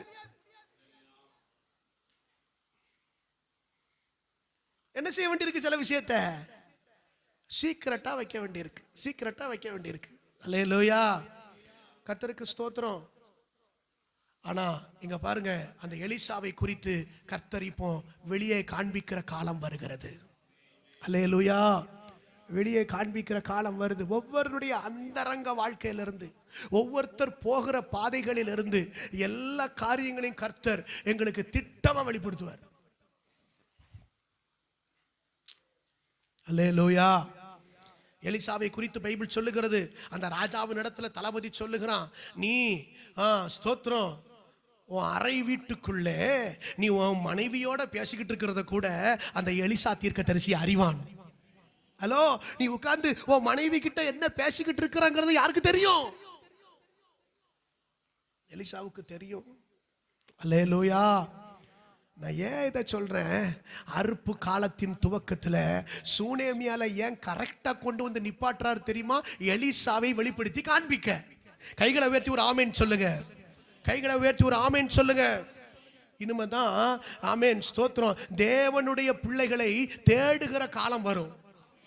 உண்மையான ஊழியர்களை தேடுகிற காலம் வரும். ஆமேன். இது அறுப்பின் துவக்கத்துல இதுவரைக்கும் தெரியல, இதுவரைக்கும் தெரியல. ஆனா இப்ப அறுப்பு காலம் வந்திருக்கிறது. கர்த்தர் சிலரை வெளிப்படுத்துவார். ஆமென். அல்லேலூயா. ஒரே ராத்திரியில வெளிப்படுத்திடுவாரு, ஒரே நாள்ல வெளிப்படுத்திடுவாரு. கர்த்தருக்கு ஸ்தோத்திரம். மொர்தெகாய் என்பவன் ராஜாவை காப்பாற்றினான், உயிருக்கு ஆபத்திலிருந்து காப்பாற்றினான். அந்த மொர்தெகாய் தான் காப்பாற்றினான்னு ராஜாவுக்கு என்ன செய்யாது, தெரியாது. ஒரே ராத்திரி அந்த ராஜாவுக்கு தூக்கம் வரல. ராஜாவுக்கு தூக்கம் வரல. உடனே அன்னைக்கு நடக்கக்கூடிய நிகழ்ச்சிகளை எழுதுகிற டைரியை புரட்டுறான். டைரியை புரட்டினா சொல்லப்பட்டிருக்கு, இந்த குறிப்பிட்ட தேதியில ராஜாவுக்கு உயிருக்கு ஆபத்து வந்தது. அன்னைக்கு மொர்தெகாய் என்பவன் தான் அன்னைக்கு அந்த உயிரை எடுக்க வந்த அந்த நபர்களில் இருந்து காப்பாற்றினான் என்று எழுதப்பட்டிருக்கு. அல்லேலூயா சொல்லுங்க. உங்களை பற்றி எழுதப்பட்டிருக்கிறது இனிமேதான் வாசிக்கப்படும். பக்கத்துல கையில் போயிட்டு சொல்லுங்க, உங்களை பத்தி எழுதப்பட்டிருக்கிறது இனிமேதான் வாசிக்கப்பட போகுது. அல்லேலூயா சொல்லுங்க. நான் சொல்றேன், இதுவரைக்கும் நீங்கள் விதைத்த விதைகள் நீங்க ஒருத்தருக்கும் தெரியல, ஆனா நீங்க அறுக்கிற காலம் வந்துருச்சு பாருங்க, இனிமே வெளியே தெரியும். அல்லேலூயா, அல்லேலூயா சொல்லுங்க. உடனே மொர்தெகாய்னு உடனே சொல்றாரு, மொர்தெகாய்னு ஒருவன் என்ன காப்பாத்துனானா, அவனுக்கு கனம் பண்ண வேண்டிய கணத்தை நம்ம யாராவது செஞ்சீங்களா, அவனுக்கு கொடுக்க வேண்டிய மேன்மையை கொடுத்தீங்களா? இல்ல ராஜா, ஒருத்தரும் செய்யல. கூப்பிடு மொர்தெகாய. அல்லேலூயா சொல்லுங்க. மொர்தெகாய ஒரே நாள்ல ஆள் அனுப்பி அவன் என்ன செஞ்சான், அழைத்து கொண்டு வந்து ராஜாவினால் கனம் பண்ணப்படுகிறான். அல்லேலூயா. ஒரே ராத்திரியில யோசேப்பு சிறைச்சாலையில் இருக்கிறான். எல்லாரும் மறந்துட்டாங்க. அவன் கூட இருந்து நன்மை பெற்றவனும் யோசேப்பை மறந்து விட்டான். அப்படித்தானே, மறந்து விட்ட. ஒரு வசனம் வாசிங்களே, அது ஆதியாகமம் 41ஆம் அதிகாரம். ஹல்லேலூயா. ஆதியாகமம் 41ஆம் அதிகாரம், 40ஆம் அதிகாரம் கடைசி வசனம் வாசிங்க. ஆனாலும் பானபாத்திரக்காரனின் தலைவன், ஆதியாகமம் 40 கடைசி வசனம். யோசேப்பை நினையாமல் அவனை, பாத்தீங்களா, யோசேப்பை, அந்த பானபாத்திரக்காரன் யோசேப்பினால் நன்மை பெற்றவன், யோசேப்பின் மூலமாய் வெளிப்பாடை பெற்று அவன் விடுவிக்கப்பட்டவன். ஆனா அவன் யோசேப்பை நினையாமல் மறந்து விட்டான். 41ஆம் அதிகாரம் 8ஆம் வசனம் வாசிங்க. காலமே காலமே பார்வோனுடைய மனம். கரெக்டா பாருங்க, எல்லாரும் மறந்துட்டாங்க, ஆனா கர்த்தர் நினைச்சுக்கிட்டே இருக்காரு. நீங்க நம்ம எப்ப உயர்த்தப்பட வேண்டும் என்பதை கர்த்தர் நினைச்சுக்கிட்டே இருக்கிறார். அல்லேலூயா. அந்த உயர்த்தப்பட வேண்டிய காலம் வந்த உடனே ராஜாவுக்கு ராத்திரி பூரா தூக்கம் வரல, மனசு பூரா படபடன்னு அடிச்சுக்கிட்டு இருக்கு. காலமே பார்வோனுடைய மனம் கலக்கம் கொண்டிருந்தது. அப்பொழுது அவன் எகிப்தில் உள்ள சகல மந்திரவாதிகளையும் சகல சாஸ்திரிகளையும் அழைப்பித்து அவர்களுக்கு தன் சொப்பனத்தை சொன்னான். ஒருவராலும் அதன் அர்த்தத்தை பார்வோனுக்கு, இனிமேல் வேற சொல்ற ஆட்கள் எல்லாம் இல்லாம போயிருவாங்க.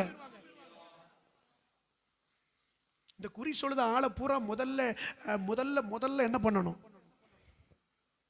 இந்த வசனம் நிறைவேறணும். அல்லேலூயா, ஆமென், அல்லேலூயா. இதெல்லாம் இந்த கதெல்லாம் ஆகக்கூடாது. என்ன ஜோசியமா பார்த்து சொல்லுதோம் நம்ம, ஜோசியமா ராகு அங்க இருக்காரு, கேது இங்க நிக்காரு, சனி அங்க வந்திருக்காரு, முச்சந்தி முக்கு நாச்சந்தி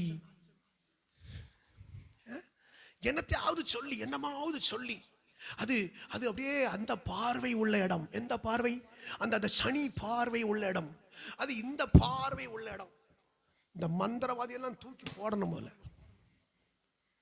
ஒரு அல்லேலூயா சொல்லுங்க. நீங்க ஏன் சொல்ல மாட்டேங்கிய? நீங்க ஏன் சொல்ல மாட்டேங்கிய? மந்திரவாதி தேவைப்படுதா? யோசேப்பு தேவைப்படுவான் இனிமே. அல்லேலூயா சொல்லுங்க. மந்திரவாதி குறி சொல்லுதவன் சொல்லலாம் இனிமே ஏழாது.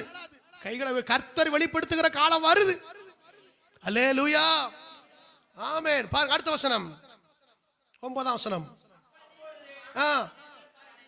பானபாத்திரம் எல்லாருக்கும், மந்திரவாதி எல்லாரும் ஒன்னும் சொல்ல முடியல. பானபாத்திரக்காரின் தலைவன் பார்வோனை நோக்கி, நான் செஞ்ச குற்றம் இன்றுதான் என் நினைவில்.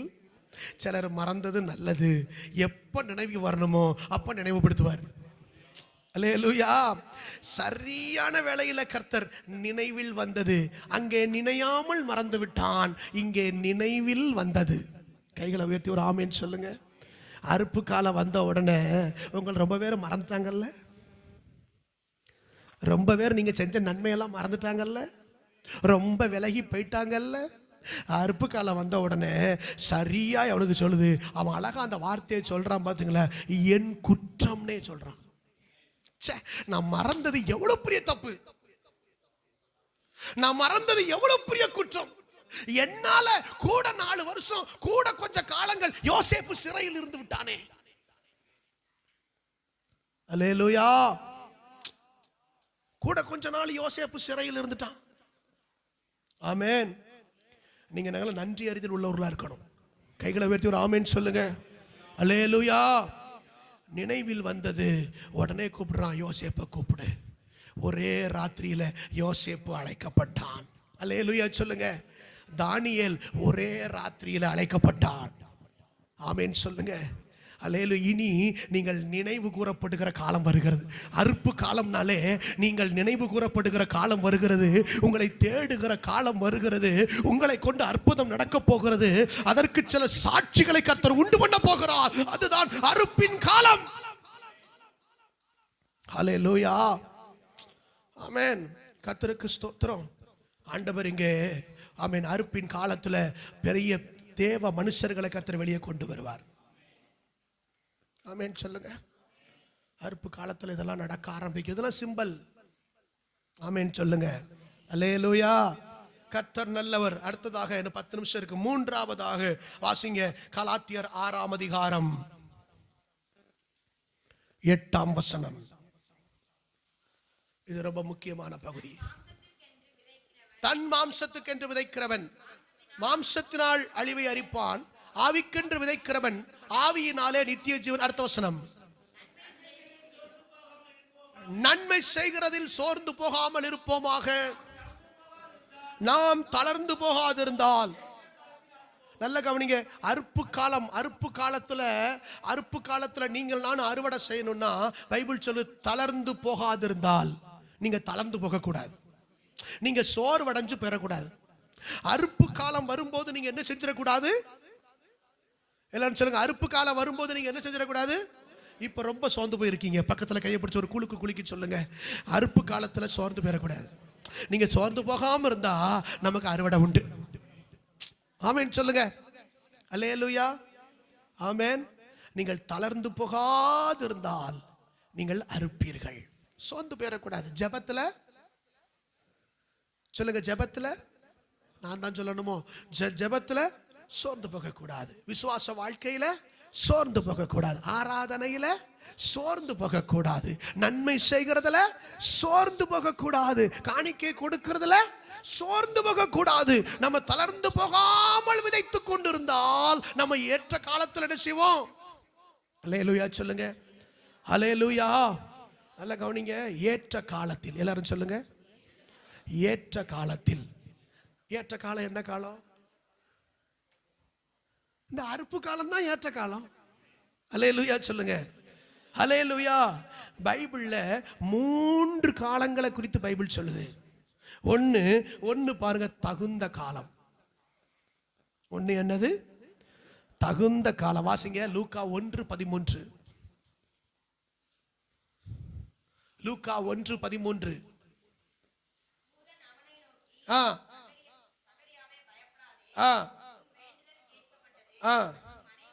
சரி, இந்த பகுதியில் நம்ம வாசிக்கிறோம். தகுந்த காலத்தில் நிறைவேற போகிற அந்த வசனத்தை நீ விசுவாசியாதபடியினால் நீ ஊமையனாயிருப்பாய். எங்க இருக்கு? எத்தனை வசனம்? எத்தனை வசனம்? 20ஆம் வசனம். தகுந்த காலத்திலே. நல்ல கவனிங்க. நிறைவேற போகிற என் வார்த்தைகளை நீ விசுவாசியாதபடியினால் இவைகள் சம்பவிக்கும் நாள் மட்டும் நீ பேசக்கூடாமல். அப்படின்னா தகுந்த காலத்தில் நிறைவேற போகிற காரியங்கள் ஒரு காலம், ஏற்ற காலம். அல்லேலூயா. ஏற்ற காலம். அங்க சகரியாவை பார்த்து, சகரியாவே உன் வேண்டுதல் கேட்கப்பட்டது. அல்லேலூயா. ஆமா, உனக்கு ஒரு ஆண் பிள்ளை ஆண்டவர் தரப்போகிறார் அப்படின்னு சொல்லுகிறாரு. சொன்ன உடனே இவன் கொஞ்சம் விசுவாசிக்காம இருக்கிறான். அந்த ஏற்ற காலத்தை அவன் விசுவாசிக்காமல் இருக்கிறான். அல்லேலூயா. கர்த்தர் நல்லவர், கர்த்தர் நல்லவர். பாருங்க, இந்த சகரியா இவன் விசுவாசிக்கலையே தவிர இவன் சோர்ந்து போகவில்லை. கைகளை உயர்த்தி ஒரு ஆமென் சொல்லுங்க. இவன் விசுவாசிக்கலையே தவிர அவன் சோர்ந்து போகவில்லை. வாசிங்க 6ஆம் வசனம். 1:6. அவர்கள் இருவரும், முதல்ல வசனத்தை போடு, அவர்கள் இருவரும் கர்த்தரிட்ட சகல கற்பனைகளின்படியையும் நியமங்களின்படியும் குற்றமற்றவர்களாய் நடந்து தேவனுக்கு முன்பாக நீதி உள்ளவர்களாய் இருந்தார்கள். அல்லேலூயா. அவர்களை பத்தி சொல்லுது. இவங்களுக்கு ஒரு குழந்தை இல்ல, வயசாயிருச்சு சகரியாவுக்கும் எலிசபெத்துக்கும். ஆனா அவர்கள் கர்த்தருடைய கட்டளைகளின்படியும் கர்த்தருடைய நியமங்களின்படியும் குற்றமற்றவர்களாய் வாழுகிறார்கள். ஆமென் சொல்லுங்க. நமக்கெல்லாம் ஒண்ணு இல்லைன்னு போனா நம்ம ஒழுங்கா நடப்போமா? இந்த மாசம் சம்பளம் கட்டு, சும்மாதான் அப்படின்னு சொல்லிட்டா எத்தனை ஒரு உற்சாகமா சர்ச்சுக்கு வருவோம்? சொல்லுங்க. ஒரு நன்மை கிடைக்கல அப்படின்னா நீங்கள் தான் என்ன செய்ய மாட்டோம் கர்த்தர. சொல்லுங்க. Be practical. சொல்லுங்க. ஆனா இவனுக்கு வயசாயிருச்சு, குழந்தை இல்ல. இவன் ஆசாரிய ஊழியம் செஞ்சுக்கிட்டு இருக்கிறான். ஏறக்குறைய 80 வயசாயிருச்சு இவனுக்கு. 80 வயசான சகரியா இப்போ அவன் என்ன செய்ய போறானா, பலிபீடத்துல போய் தூபம் காட்டணும். இவனால நடந்து போக முடியல. அந்த பிரதான அந்த மகா பரிசுத்த ஸ்தலத்துக்கு அந்த தூபம் காட்டுகிற இடத்துக்கு போறதுக்கு வேற யாரையும் கூட்டிட்டு போக கூடாது. ஆசாரியன் யாரை கூட்டிட்டு போகணும்? தனக்கு ஒரு பிள்ளை இருந்தால் அந்த பிள்ளைய தான் கூட்டிட்டு போகணும். ஆனா இவனுக்கு என்ன இல்ல? பிள்ளை இல்ல. இப்ப 80 வயசு ஆயிடுச்சு, இவனால போக முடியல, தடுமாறுகிறான். அப்பதான் இவன் நிக்கிறான். அப்போ அந்த தடுமாற்றத்தோட ஆனாலும் அவன் கர்த்தருக்கு தூபம் செலுத்த போனான். அவன் கர்த்தருக்கு ஊழியம் செய்ய போனான். ஆனாலும் அல்லேலூயா, அவன் கற்பனைகளை விட்டு விலகவில்லை, நியமங்களின் பற்றி நடந்தான். அவன் உண்மையாய் கர்த்தருக்கென்று வாழ்ந்தான். அவன் ஊழியத்தையும் அவன் செய்தான். அப்போ அவன் சோர்ந்து போகவில்லை. கைகளை உயர்த்தி ஆமென் சொல்லுங்க. அவன் தளர்ந்து போகல. அங்க மகா பரிசுத்த ஸ்தலத்துக்கு மேல ஏறி போன உடனே அங்க கப்ரியேல் தூதன் வந்து சொல்லுகிறாரு. என்ன சொல்றாரு? ஸ்தோத்திரம். சகரியாவே, உன் பயப்படாதே, உன் வேண்டுதல். கர்த்தர் பேசுறார். ஹல்லேலூயா. அந்த சகரியாவும் எலிசபெத்தும் தளர்ந்து போகவில்லை. ஏற்ற வேளையிலே யோவான் ஸ்நானகன் என்கிற ஒரு பிள்ளையை அவர்கள் பெற்றுக்கொண்டார்கள். கைகளை உயர்த்தி ஒரு ஆமென் சொல்லுங்க. ஏற்ற காலம், தகுந்த காலம். இன்னைக்கு உங்களுக்கு எனக்கும் தகுந்த காலம். நம்ம அறுக்க வேண்டிய ஒரு காலம். என்ன செஞ்சிடக்கூடாது? தளர்ந்து போயிடக்கூடாது. என்ன செஞ்சிடக்கூடாது? தளர்ந்து போயிடக்கூடாது. ஹல்லேலூயா. ஆபிரகாம் அவன் வாக்குத்தத்தம் பெற்றான். 75 வயசுல நான் உன்னை பெரிய ஜாதி ஆக்குவேன். ஆனா 99 வயசாயிருச்சு இன்னும். ஹல்லேலூயா. பைபிளை வாசிங்க. அவனை பத்தி பைபிள் அழகா சொல்லியிருக்கு பாருங்க. எபிரேயர் 11ஆம் அதிகாரம். சீக்கிரம், இன்னும் 2-3 நிமிஷம். அவன் எபிரேயர் 11ஆம் அதிகாரம் 8. விசுவாசத்தினாலே ஆபிரகாம் தாம் சுதந்திரமாக பெறப்போகிற சிஸ்டர் சிம்பிளா வாசிடலாம் சிஸ்டர். பாருங்க 8ஆம் வசனத்துல அவன் புறப்பட்டு போனான். முதல் வார்த்தை விசுவாசத்தினாலே அவன் புறப்பட்டு போனான். 9ஆம் வசனத்துல பாருங்க, விசுவாசத்தினாலே அவன் கூடாரங்களிலே குடியிருந்தான். 10ஆம் வசனத்துல அவன் காத்திருந்தான். அல்லேலூயா சொல்லுங்க. காத்திருந்தான். அப்போ அவன் என்ன செய்யல? சோர்வடையல, தளர்ந்து போகவில்லை. ஆதியாகம 21ஆம் அதிகாரத்துல அங்க தூதர்கள் வந்து சொன்னார், குறித்த உற்பவ கால திட்டத்திலே உன் மனைவியாகிய சாராள் ஒரு குமாரனை அணைத்துக் கொண்டிருப்பாள். அப்ப குறித்த உற்பவ காலம், ஒன்னு தகுந்த காலம், இன்னொன்று குறித்த உற்பவ காலம் சொல்ற. நமக்கு இந்த காலம். கைகளை வெட்டி ஒரு ஆமென் சொல்லுங்க. அல்லேலூயா. ஏற்ற காலம். கர்த்தர் நல்லவர். ஈசாக்குக்கு 40 வயசுல கல்யாணம் நடந்துச்சு. வயசு 60 ஆயிட்டு இன்னும் குழந்தை பிறக்கல. தெரியுமா? தேவ சித்தத்தின்படி நடந்த கல்யாணம் தானே. அவன் எலியாசர் போய் அப்பா கல்யாணம் தடபடால் நடந்துச்சு. அப்படித்தானே? ஏன் இப்படி கல்யாணம் விட்டு கூட்டு போகணுமா? அல்லேலூயா. ஆமா, தடபடல. 10 ஒட்டகத்துல இருந்து போய் அப்படியே பயங்கரமா நடந்து தேவ சித்தத்தை அறிந்து அப்படியே செண்டை மேல முழங்க யாரை கூட்டு வந்தாச்சு? ரெபெக்காவை கூட்டு வந்தாச்சு. ரெபேக்கா வந்த உடனே இப்போ ஈசாக்கு பயங்கர ஹாப்பி. ஆமென். அதுக்கு முன்னால அவ அம்மா சாரா இறந்துட்டான்னு சொல்லி ரொம்ப துக்கமா இருந்தான். ஆனா ரெபேக்கா வந்த உடனே சந்தோஷம், டபுள் சந்தோஷம். மனைவி வந்த உடனே எல்லாத்துக்கும் என்ன வந்துட்டு, இங்கெல்லாம் அப்படி தெரியலையே. ஆமென். சாராளுடைய கூடாரத்துக்கு அழைத்து கொண்டு போய், இங்க பாருங்க இதெல்லாம் சிரிக்கி, இந்த பக்கம் பூரா பாருங்க, பூரா எல்லாம் என்னைக்கு அந்த நாள் வந்துச்சோ பாஸ்டர்.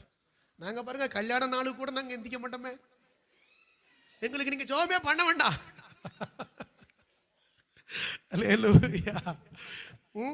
கர்த்தருக்கு ஸ்தோத்திரம்.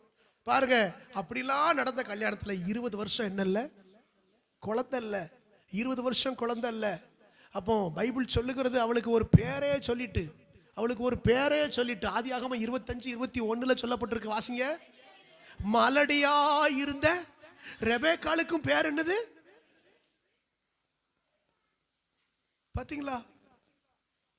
மலடியா இருந்த தன் மனைவிக்காக ஈசாக்கு கர்த்தரை நோக்கி வேண்டுதல் செய்தான். கர்த்தர் அவன் வேண்டுதலை கேட்டருளினார். அல்லேலூயா சொல்லுங்க. ஆமென். 20 வருஷம் குழந்தை இல்ல. யூத வழக்கத்துப்படி 10 வருஷம் குழந்தை இல்லைனாலே அடுத்தால் இன்னொரு மனைவி கட்டிக்கலாம். அப்படித்தான் ஆபிரகாமுக்கு படார்னு ஆகார பிடிச்சு கட்டி வச்சுட்டா. யாரு? சாரா. ஆகார பிடிச்சு கட்டி வச்சுட்டா. அதனாலதான் அன்னாள் பெண்ணின்னாவை பிடிச்சு கட்டி வச்சுட்டா. அப்ப ஈசாக்குக்கும் சான்ஸ் இருந்துச்சா இல்லையா? பட் இவன் என்ன செய்யறான்? தன் மனைவிக்காக வேண்டுதல் செய்கிறான். மனைவிக்காக வேண்டுதல் செய்கிற கணவர்கள், அல்லேலூயா, அப்படி பெற்ற அவருடைய ஸ்திரீகள் பாக்கியவான்கள். இப்படித்தான் சொல்ல வேண்டியிருக்கு. அல்லேலூயா. எப்ப சான்ஸ் கிடைக்கும்னு தேடல ஈசாக்கு. அல்லேலூயா. வேண்டுதல் செய்தான். ஏன்? அவன் சோர்ந்து போகல, அவன் தளர்ந்து போகல. அதனால ஏற்ற வேளையில கர்த்தர் அவனுக்கு ரெட்டிப்பாய் கொடுத்தார். ஏசாவும் யாக்கோபும். அல்லேலூயா சொல்லுங்க. ரெட்டிப்பா கொடுத்தார். ஆமென். இன்னைக்கு நம்ம தளர்ந்து போகாது இருந்தால் நம்ம ஏற்ற வேளையில நம்ம அறுப்போம். கைகளை உயர்த்தி ஒரு ஆமென் சொல்லுங்க. சிலர் கர்த்தர் தான் என்ன ஆசீர்வதிக்கணும்னு காத்திருக்கீங்கல்ல. சிலர் காத்திருக்கீங்க. ரொம்ப பொறுமையா இருக்கிறீங்கல்ல. அல்லேலூயா. வேற ஆப்ஷனை நீங்க தேடல. அல்லேலூயா. வேற வழியில நீங்க போகல. கர்த்தர் என்ன ஆசீர்வதிக்கிற வரைக்கும் நான் காத்திருப்பேன். அல்லேலூயா. ரொம்ப பொறுமையா இருக்கிறீங்க பாத்தீங்களா? நீங்க தளர்ந்து போகாதீங்க, உங்களுக்கு ஒரு அறுவடை உண்டு. ஆமென். ஆபிரகாமுக்கு சான்ஸ் வந்துச்சு, இடையில பணக்காரன் ஆவதற்கு. அவன் ஆகல. அல்லேலூயா. இந்த ராஜா என்ன பணக்காரன் ஆக்கணும்னு சொல்லிடக்கூடாதுன்னு சொல்லி வானத்தையும் பூமியும் ஆண்டவரே உண்டாக்கின கர்த்தரை நோக்கி தன் கைகளை விரித்து காத்திருந்தான். கர்த்தர் ஆபிரகாமை ஏற்ற வேளையில உயர்த்தினான். சில பேர் இன்னும் நேர்மையா காத்திருக்கீங்க. எனக்கு வேண்டாம். ஆமென். ஸ்தோத்திரம். எனக்கு வருமானம் இருக்கோ இல்லையோ நான் உண்மையா வாழணும். அல்லேலூயா. நான் ரொம்ப பொறுமையா நான் வாழ்றேன், கர்த்தருக்கு தான் காத்திருக்கிறேன். என்னால எனக்கு இந்த இதே எனக்கு வேண்டாம் அப்படின்னு சொல்லி ஒரு அர்ப்பணிப்போடு நீங்க வாழ்றீங்க பாருங்க, கர்த்தர் உங்களுக்கு ஒரு அறுப்பு காலத்தை வைத்திருக்கிறார். ஆமென். நீங்க தளர்ந்து போகாதிருந்தால் ஏற்ற காலத்துல கர்த்தர் உங்களுக்கு அறுக்கும்படி உதவி செய்வார். அல்லேலூயா. ஆமென். 3 காரியங்களை சொன்னேன். கர்த்தர் நல்லவர். முதலாவது இழந்ததை பெறுகிற காலம். ஆமென் சொல்லுங்க. இரண்டாவது தேவ மனிதர்களை தேடுகிற காலம். மூன்றாவது ஸ்தோத்திரம் என்ன காலம்? தளர்ந்து போகாதிருந்தால் அறுக்கிற காலம். இதுதான் அறுப்பு காலம். அல்லேலூயா சொல்லுங்க. இந்த அறுப்பு காலம் நமக்கு ஒரு மிகப்பெரிய சந்தோஷத்தை கொண்டு வரும். அல்லேலூயா. நீங்கள் நானும் உண்மையும் உத்தமமாய் ஜீவிக்க வேண்டும். அல்லேலூயா. ஏற்ற காலத்துல நம்ம தளர்ந்து போக, பரிசுத்த ஜீவியத்துல தளர்ந்து போக கூடாது. கடைசி வரைக்கும் பரிசுத்தமா வாழணும். அல்லேலூயா. உலகமெல்லாம் போயிடலாம், ஆனா நீங்க போயிடக்கூடாது. அல்லேலூயா சொல்லுங்க. நம்முடைய வாழ்க்கையில உண்மையும் உத்தமமும் நம்ம ஒரு காலமும் இழந்துடவே கூடாது. கைகளை வெட்டி ஆமென் சொல்லுங்க. அல்லேலூயா. எனக்கு இந்த உத்தமம்னு சொன்ன உடனே யோபுவ மாதிரி ஒரு உத்தமமான ஒரு மனுஷனை பார்க்கவே முடியாது. உத்தமனும் சன்மார்க்கனும் தேவனுக்கு பயந்து பொல்லாப்புக்கு விலகுகிறவனும் ஆகிய இந்த யோபுவை போல இந்த பூமியில ஒருவனும் இல்லை என்று கர்த்தர் சொல்லுகிறார். கர்த்தர் சொல்லுகிறார். அவன் மனைவி சொல்லுகிறார், ஸ்தோத்திரம் ஸ்தோத்திரம், இன்னுமா நீங்க தேவனை தூஷிக்காம நீங்க இருக்கிறீங்க, இன்னமும் நீங்க உத்தமத்தில் நிற்கிறீரோ. மனைவிமார் சொல்லணும் கணவரை பார்த்து, அல்லேலூயா. கணவர்மார் மனைவியை பார்த்து சொல்லணும், என் மனைவி உத்தமி, என் கணவர் உத்தமர். தேவனை தூஷிப்பதற்குண்டான காரியம் அவர் வாழ்க்கையில இருக்கவே இருக்காது. ஆமென் சொல்லுங்க. அவ்வளவு உத்தமம் பாருங்க. யோபுவினுடைய ஒரு உத்தமத்துக்கு மட்டும் நான் ஒரே சொல்றேன். எனக்கு அந்த வசனத்தை வாசிச்ச உடனே ஒரு மனுஷன் இப்படிலாம் பெர்ஃபெக்டா இருக்கணும்னு நினைக்கிறான். யோபு 31ஆம் அதிகாரத்தை மட்டும் எடுங்களேன். ஒரே ஒரு வார்த்தை சொல்லி ஜெபம் பண்ண போறோம். யோபு 31ஆம் அதிகாரம் 1ஆம் வசனம். என் கண்களோடு உடன்படிக்கை பண்ணின நான் ஒரு கன்னிகையின் ஒரு பெண்ணோட நினைப்பா நான் இருப்பது எப்படி அப்படின்னு சொல்றான். பாத்தீங்களா? கண்களோட என்ன பண்ணிருக்கான்? நீங்க எல்லாம் கண்களோட உடன்படிக்கை பண்ணிருக்கீங்களா? கண்களோட உடன்படிக்கை பண்ணிருக்கீங்களா? கையில இதை எடுத்துக்கிட்டு சொல்லுங்க பாப்போம். எடா தம்பி மாரே, கண்களோட உடன்படிக்கை பண்ணிருக்கீங்களா? நீங்க எல்லாம் உத்தமத்தை காக்கணும், உத்தமத்தை காக்கணும். அல்லேலூயா. கனவுல வேற யாரும் வரப்படாது.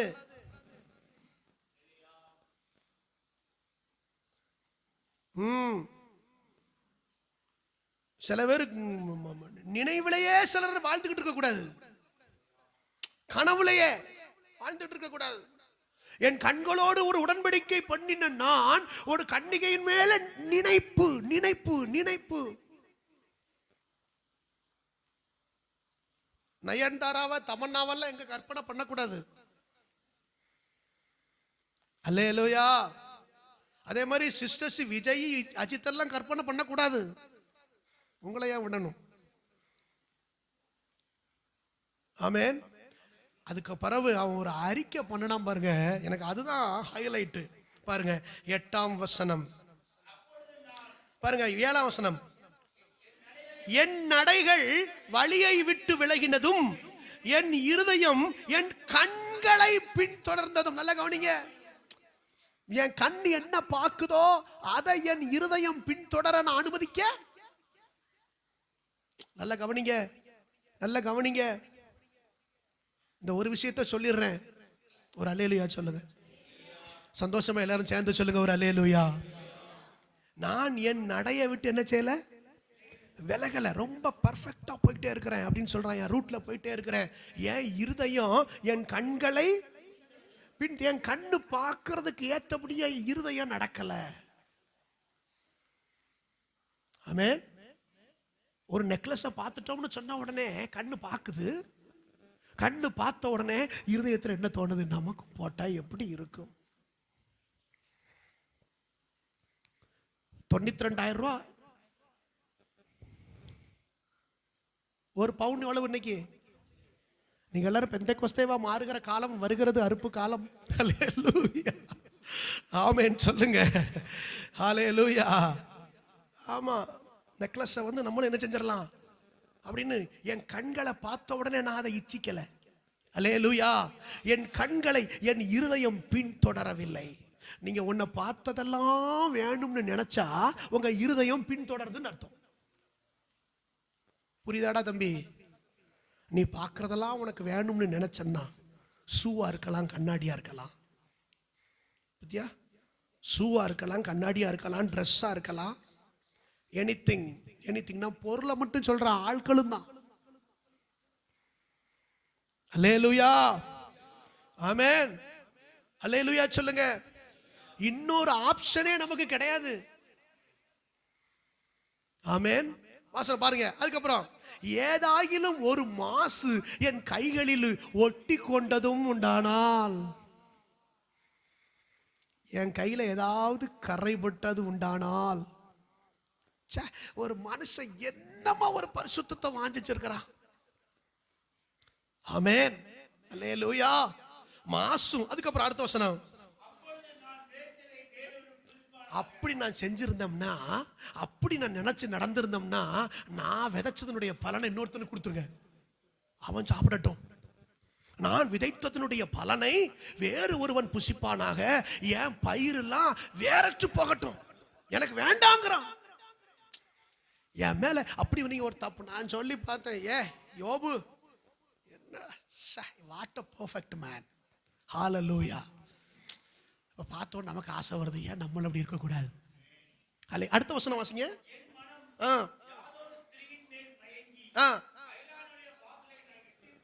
என் மனம் இன்னொரு ஸ்திரீயினுடைய மேல் மயங்கி அவனுடைய அயலானுடைய வாசலை நான் எட்டி பார்த்ததுண்டானா. இன்னொரு பெண் மேல ஆசைப்பட்டு என் மனசு விரும்பி அவன் வீட்டு வாசலை, கதவை, சன்னல நான் எட்டி பார்த்தது உண்டானால், அடுத்த வசனம் சொல்றான் பாருங்க, அப்பொழுது என் மனைவி, எனக்கு இதை வாசிச்ச உடனே அடிச்சிட்டு நெஞ்சில, இந்த மனுஷன் என்ன இப்படி சொல்லிட்டாரு. நான் இன்னொருத்தர் மேல ஆசைப்பட்டிருந்தா என் மனைவி அவனுக்கு போய் மாவரைக்கட்டும்ங்கிறான். எவ்வளவு பெர்ஃபெக்ட். இந்த கால வேளையில கர்த்தர் உங்களுக்கு எனக்கும் அப்படிப்பட்ட கிருபையை தருவாராக. அல்லேலூயா. உத்தமத்தில் நடக்கிற கிருபை, கடைசி வரைக்கும் தளர்ந்து போக கூடாது, பரிசுத்தத்தை விட்டு விலகிற கூடாது, உத்தமத்தை விட்டு விலகிற கூடாது, உண்மையை விட்டு விலகிற கூடாது, என் நடை வழியை விட்டு பிசகிற கூடாது. ஹalleluya. நாம் தளர்ந்து போகாதிருந்தால் ஏற்ற காலத்தில் அறுப்போம். இன்னைக்கு எருசலேமுக்கு திரும்பிடுவோம், இன்னைக்கு பெத்லகேமுக்கு திரும்பிடுவோம். இழந்து போன எல்லாவற்றையும் அந்த ரூத்துக்கு கர்த்தர் திரும்ப கொடுத்தார். ஹalleluya, ஹalleluya. இன்னைக்கு தேவ மனிதர்களை இந்த அறுப்பு காலத்துல அநேகர் தேடி வருவார்கள். வேற யாரும் அல்ல, நீங்களும் நானும் தான் அந்த தேவ மனிதர்கள். ஒரு எலிசாக்களை கர்த்தர் எழுப்ப விரும்புகிறார், சில ஆசகேல்களை கர்த்தர் எழுப்ப விரும்புகிறார், சில யெகூக்களை கர்த்தர் எழுப்ப விரும்புகிறார், சூனேமியால் போன்ற சாட்சிகளை கர்த்தர் எழுப்ப விரும்புகிறார். ஹல்லேலூயா. நாம் தளர்ந்து போகாதிருந்தால் ஏற்ற காலத்தில் அறுப்போம். ஜெபிப்போம். கர்த்தர் நல்லவர். ஹல்லேலூயா. ஓ